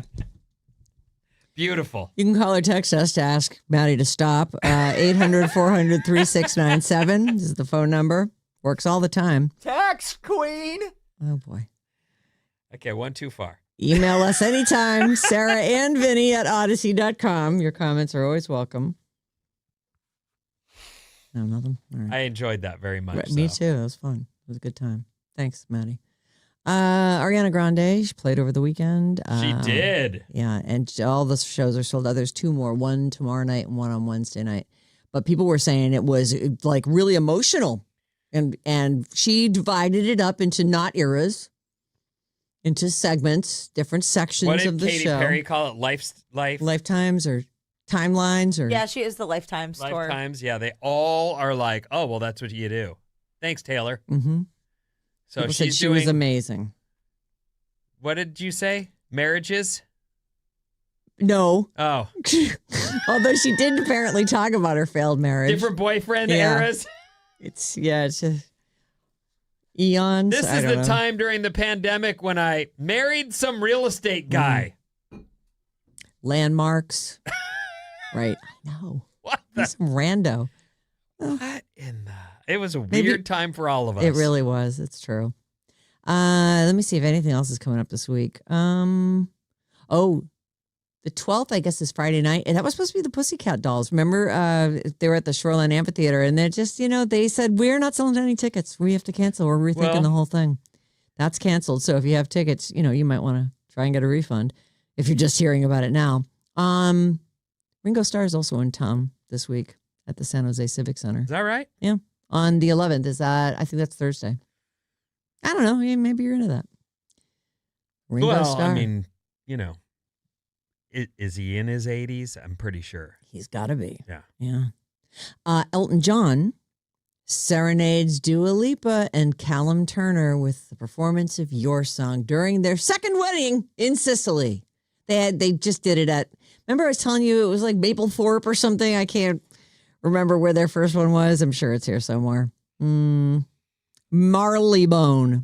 Old Marylebone Town Hall in London, May 31st. They tied the knot, and then they all flew to Italy for a fantastic party that included Elton John singing. She did a song with him, right? Is it the Rocket Man one? Yes, I think it was a Rocket Man remix. Mashup or something. I liked it. My mom said, they ruined the song. They took out all the best parts. Well, that's a great song on its own. It's a great opportunity for young people to hear that, Elton John had a whole thing going on. Yeah. Maybe they go back and find that song. Your song is one of the great songs, too. It's a I mean, beautiful I don't song. really want to press play on it, but when you hear it, you can't turn it off. You have to finish it. John has like a little repertoire of the he likes Yellow Brick Road. He likes Your Song. Saturday Night's All Right for Fighting. I don't think he does Crocodile that one. Rock. No. Oh my God, he was playing the Goodbye Norma Jean the other day. And of course I have to sing it. Like what am I going to do? Not sing? He's playing a song I know. Well, isn't that why he does it? To get you to sing? Well, he always plays. So I do think though that he specifically will play something that he knows I'll sing. That will lure you over. Right, he's trying to hook me. Well, it's I not think that's difficult. one of the great things about your relationship is you need a guitar player. I do, and he is one of those. Yeah, he loves Dua Lipa too. It's funny because I was telling him about how this kid that Dua Lipa married, grown man, he is in the show that we really love, The Capture, and he's in the first season of it. And his name's Callum Turner. Have you pressed play on that yet? You got to watch that. I haven't had a chance. No, I know. I got to watch so many Chappie shows this week. Yeah. So they look great. She's wearing the cutest. Maddie would hate it. She has a gigantic hat on. But she's wearing a very non-traditional, almost looks like kind of a business suit cut, but a little bit on the fancy side. And it's like just a button-down blazer-style top with a really cool kind of line at the bottom. Like the waistline is dropped, and it's just really cute. That is such a throwback outfit. Right? What is that from? I don't know, but it looks almost 50s or something. That's from something. Oh, is it? I don't know.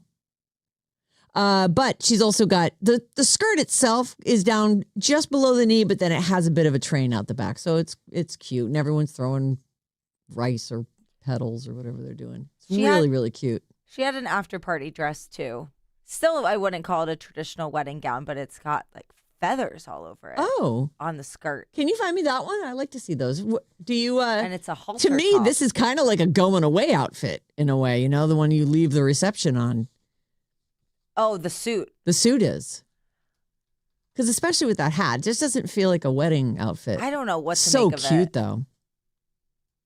Anyway, Dua Lipa. I mean, she could wear a literal paper bag. She really could. She's the most gorgeous person She's I've ever seen. Most beautiful girl. Oh, that looks way more like a wedding. By the way, Callum's hand is just staking its claim on her rear end in that picture. He is handsy with it. It's his though now. She probably pledged to let him be the leader of the marriage and do his bidding and all things. Nice. Anytime he needs anything, she's there for him. Oh God, he's actually looking down and smiling at it. He's like, look what I just got. Pink brought her signature high energy and sincerity to hosting the 79th annual Tony Awards. The critics praised her performance. She did some stunts and some lively musical numbers. She kicked off the night by swinging from the ceiling dressed as Peter Pan before a show-stopping performance of Lady Marmalade alongside about 170 Broadway performers. Oh, really? Yeah, a ton of people. Cool. In that opening number. Makes more sense than her trying to do some jokes that somebody wrote for her, right? Well, I'm sure she did some kind of intro, right? But yeah, she's emceed, but kind of did what she does best. Oh my God, she looks so cute as Peter Pan. That's really funny. The big winners in the major categories, Best Musical, Schmigadoon. Isn't Schmigadoon the one with like George Clooney in it or something? I don't know, but it's an Apple TV show as well. Oh. With, I want to say Fred Armisen. I think you're right. Yeah. We were talking about that when we were giving away Fred Armisen tickets. Oh, Schmigadoon. Best play was Liberation. I haven't seen any of these. Best revival of a musical was Ragtime. And best revival of a play was Death of a Salesman. How did Wicked do? Wicked did. I'm looking at the major awards here, and I don't see anything Did Rent for Wicked. do okay? Those were not eligible this year. Cats? Well, don't they? If they're on a run, aren't they? If they're still doing that show, doesn't it get put up for more awards? I wonder if it is still running there. Cats. I don't think Cats is anymore. I'm sorry to tell you. I thought that was like It was the longest running. Rent's not running either. Oh, But it is about to open again on the West End with one of the kids from Stranger Things is going to star in it. Oh. Gatton. I saw that Natso? one. I saw that Gatton. when that was Matt here. Natso? Is that his last name? Something like that. Oh. I saw that when it was here. Rent is really good. Yeah. Oh, I remember you saw it years ago. Mhm. I think we had Idina Menzel on, or whatever her name is. You Adele did? Way Dazeem. back, and Yeah. she was with who was her husband at the time? Because he came in too. Oh, yeah. They're broken up since then, right? Uh huh. Tay Diggs. That's the guy. That's the guy. Really good looking dude. Was he also in it? He's in the movie, yeah. Yeah. Yeah. Best performance by a leading actor was John Lithgow for Giant, and best performance by a leading actress was Leslie Manville for Oedipus. Acting in a musical, Joshua Henry for Ragtime, and actress was Cassie Levy for Ragtime. Apparently that was amazing because it won best revival of a musical as well. It's hard to keep up with the musical scene since you have to physically go. Yes. I have no idea what's going on over there. I know, but it is the Tonys, and there are people who are like, "Oh my God, the Tonys, of course, very posh." Pink looked great. She did look great.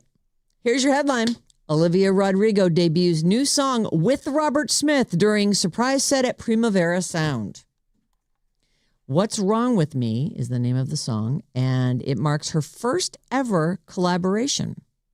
As far as stuff that made it onto her album, apparently. She did a little pop-up surprise set at Primavera Sound on Saturday, and I guess out walks Robert Smith of The Cure. Yeah, we're going to pick it up right where he walks out and starts singing. Does everyone go crazy? Everybody goes nuts. Okay, here we go. Good.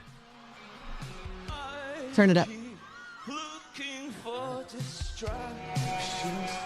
Hold this feeling passes, but I've got to say it's getting harder every day, and I can't seem to get around it. Head just keeps on pounding with the simple thought: what if this isn't what I want? Went to the doctor and she said I was fine. Tried meditation with the bottle of wine. It's like somebody put a weight on my chest. I should talk to a friend, but I can't get out of bed. My head is spinning, my stomach is sick. Say I'm in love, so it's hard to admit. I can't eat. That sounds so great. She is so lucky.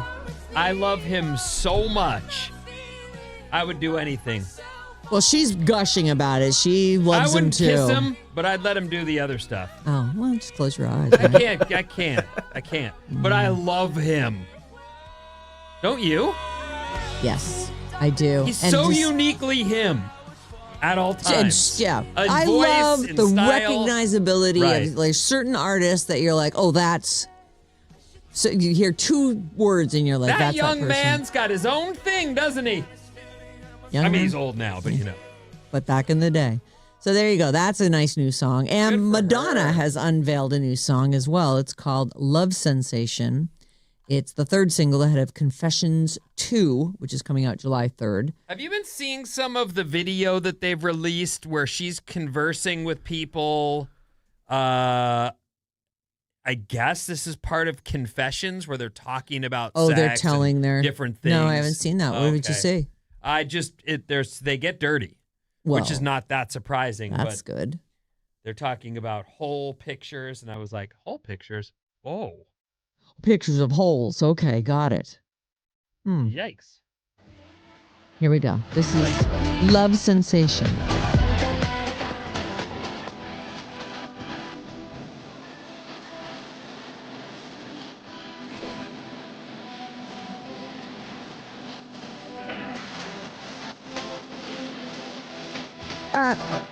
Okay.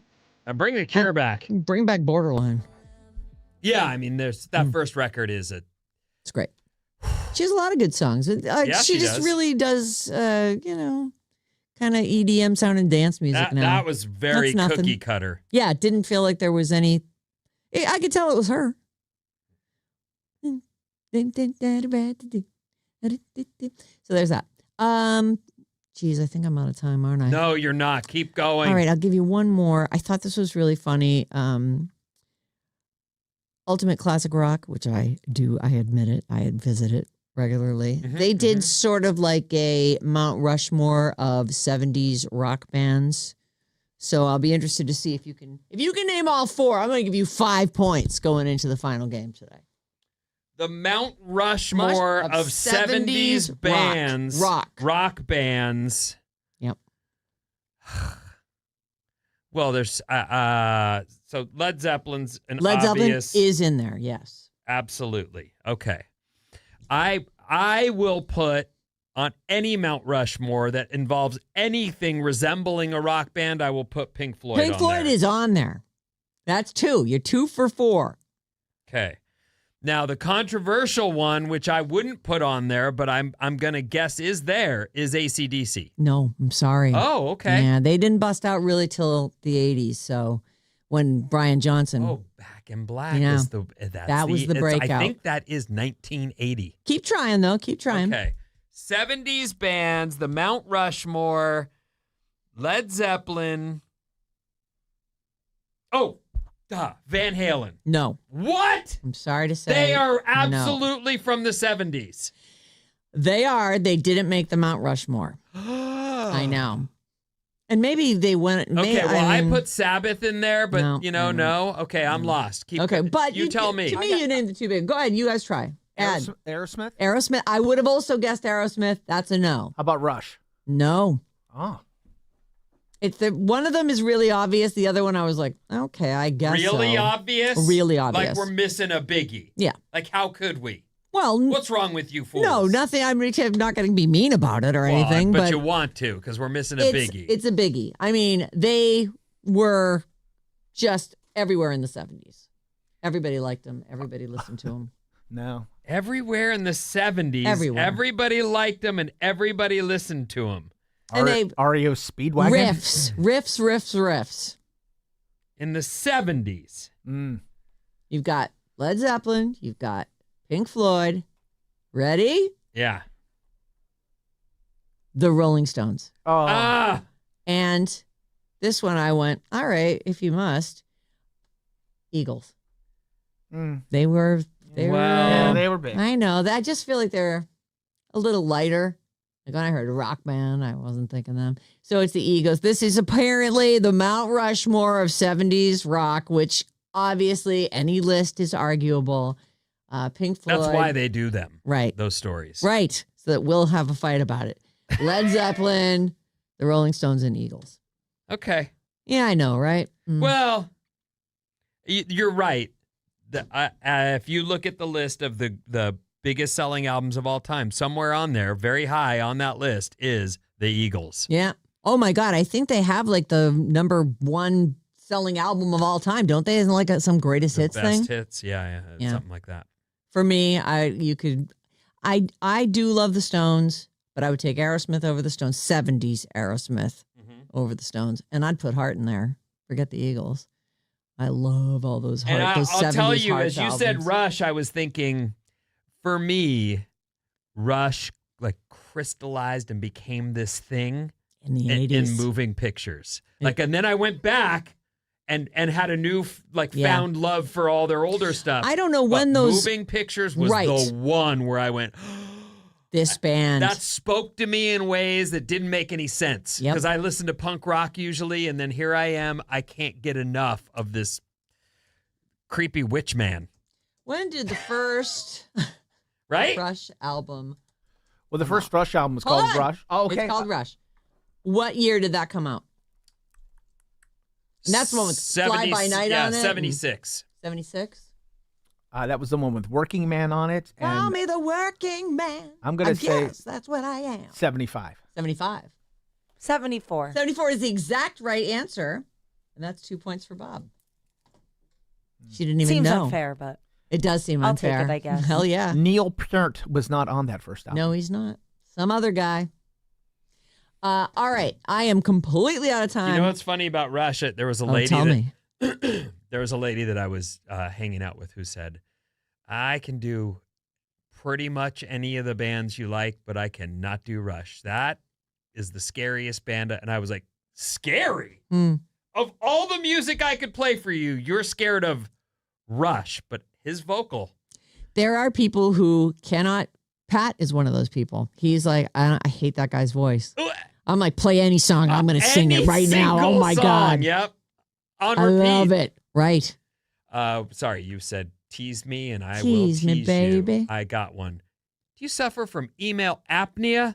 After these.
Yeah. Alice 97.3, Sarah Vinnie, Alice Morning Show.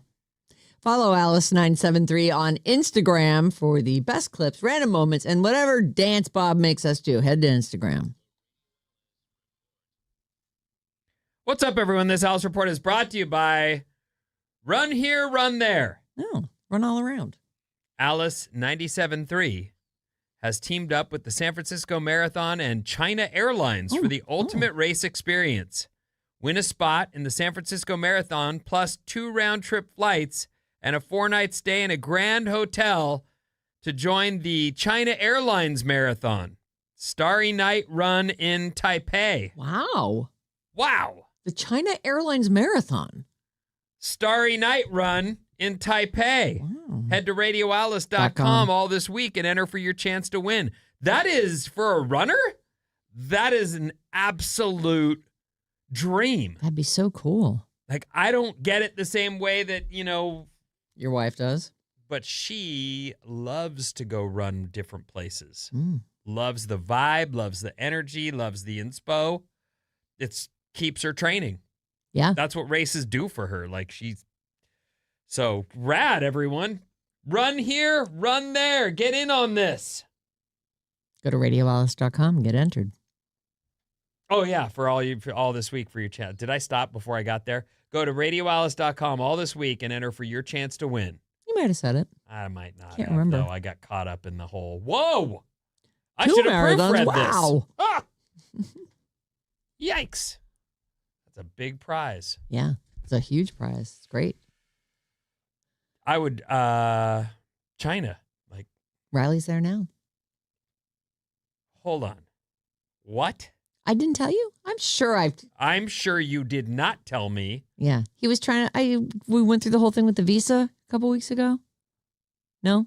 To go to China. Am I the only? I think I told those guys in that room. He's in China right now. He landed yesterday in Beijing. What's he doing? He's taking the bullet train down to Shanghai to meet some friends of his from his cohort at school. They're native Chinese kids. They're going to take them all around. Yeah. He's super excited. He's like, I'm going to eat everything. I'm going to see everything. Oh, my gosh. I know. It's crazy. The visa process, no joke. You don't just use your passport. You got a passport. You have to get permission. To come. Yeah. And they check like your record. Visits to consulates and all kinds of stuff.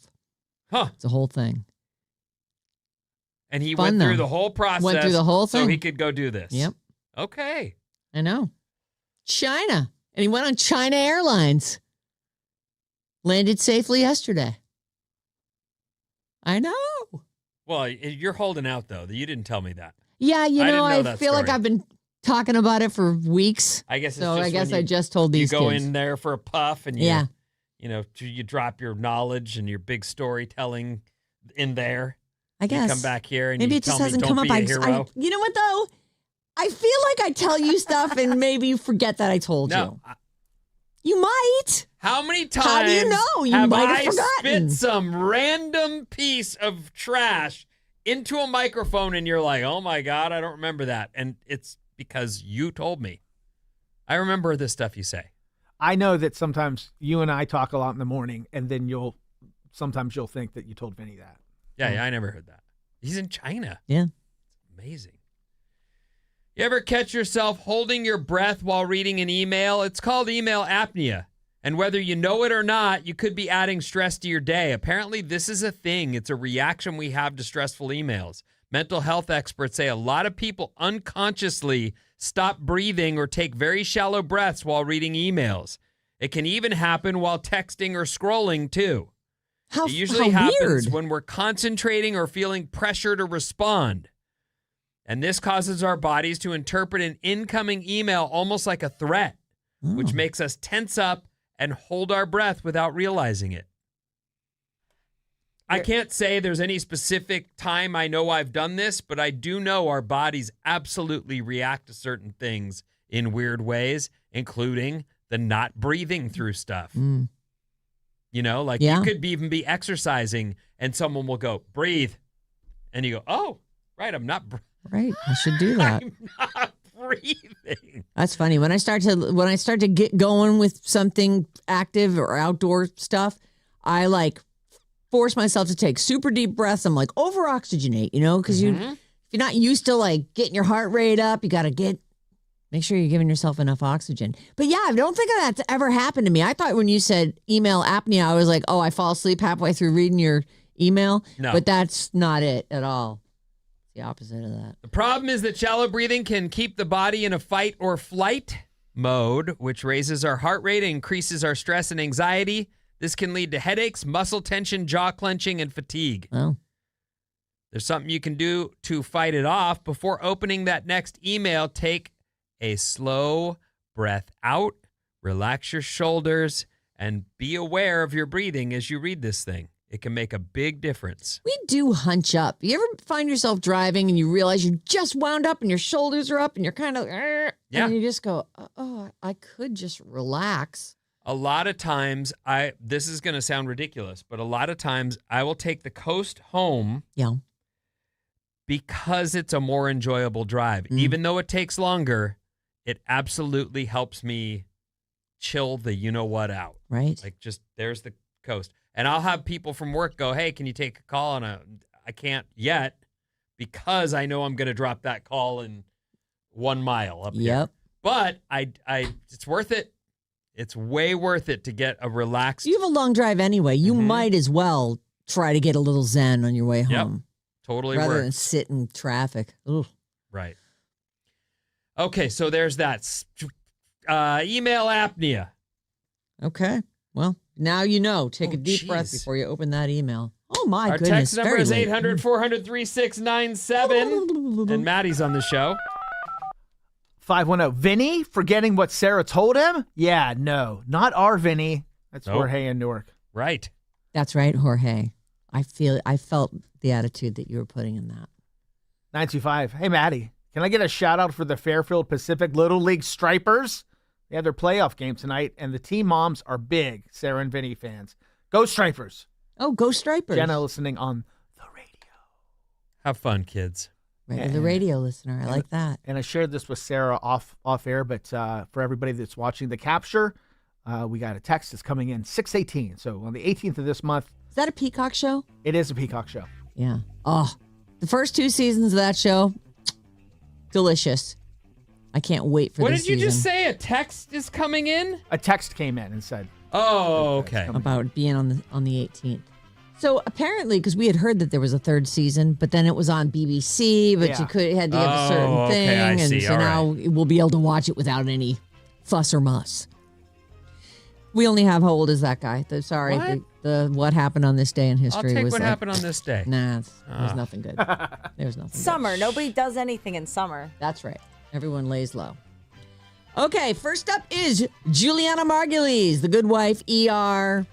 The morning show, she's been on that a bunch. The main woman in The Good Life? Or The Good Wife? She's the main woman. Didn't she at one time, I think it was on ER, get the biggest payday of any female actress on TV of all times? Yeah. Mm-hmm. They were like, we got to keep her. We lost Clooney. Keep her. Mm-hmm. All right, we go into this match, by the way. Bob has 2 points, Maddie 1, and Vinny not. Maddie 0 and Vinny 0. So I'm going to make Bob go first. What do you think? How old is Juliana Margulies? Me first, you said? You first. 60. 50. Oh, is it me? Yep. 52. Okay. 61. She is exactly 60. Bob now has 4 points. Oh. Vinny and Maddie have 0. How old's Kanye West? Vinny? This guy. I know.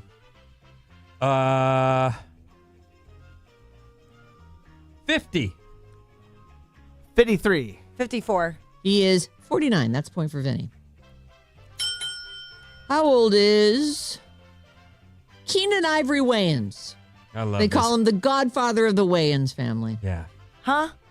He was the guy in Living Color. That's his Oh. show. And then Damon, Sean, Marlon, Uh-huh. his nephew, Damon Jr. I will say he is 64. 64, says Maddie. 66. Okay. 67. He is 68. Vinny, that's a point for you. It's 4-2. Maddie has 0. I don't know I don't know where he came from, but it's a miracle that show got on TV. Like, I really don't know how. I mean, I guess it was Fox going. In Living Color? Yeah. I know. We'll take a chance on you. So but, good. Like, That was a great show. Fly Girls, like. The whole J-Lo? thing. Yeah. Loved it. Yeah. Well, it wasn't like they were going, by the way, that's J-Lo. She wasn't J-Lo yet. Right. Yeah. Jim She was Carrey still Jenny wasn't from the- Jim Carrey Oh yet my either. God. He was amazing on that show. Mm-hmm. How old is Nick Rhodes, Duran Duran keyboardist? Ah, I love Duran Duran. I think this is Bob first, right? How old is Nick Rhodes of Duran Duran? They're 80s, right? They are an 80s band. Bob, 50 you wouldn't know this, but there was a time when Teen Beat, it was a Oh, yeah. Teen I've Beat and heard of Tiger Teen Beat. Beat. these boys, the Duran Duran boys, were like, Every month, a new centerfold. yeah, they were big shots. 59. 59. What do you think, Ben? I'm gonna go 69. 63. He is 64. Maddie, you're on the board. Yeah. The only thing that can happen here is that Vinny ties Bob and we do a runoff. Bonnie Tyler, Total Eclipse of the Heart, and Holding Out for a Hero. How old is that guy? And I think this is Vinny first. 71. 71. 68. Mm, 70. She is 75. That's a point for Vinny. It's not enough. Bob, you have won the game. Wait, That's such but BS. I just won. You get a point. But she has 4 points. I don't think I really won. You won. did. I don't think so. My name is Bob. Yeah, right.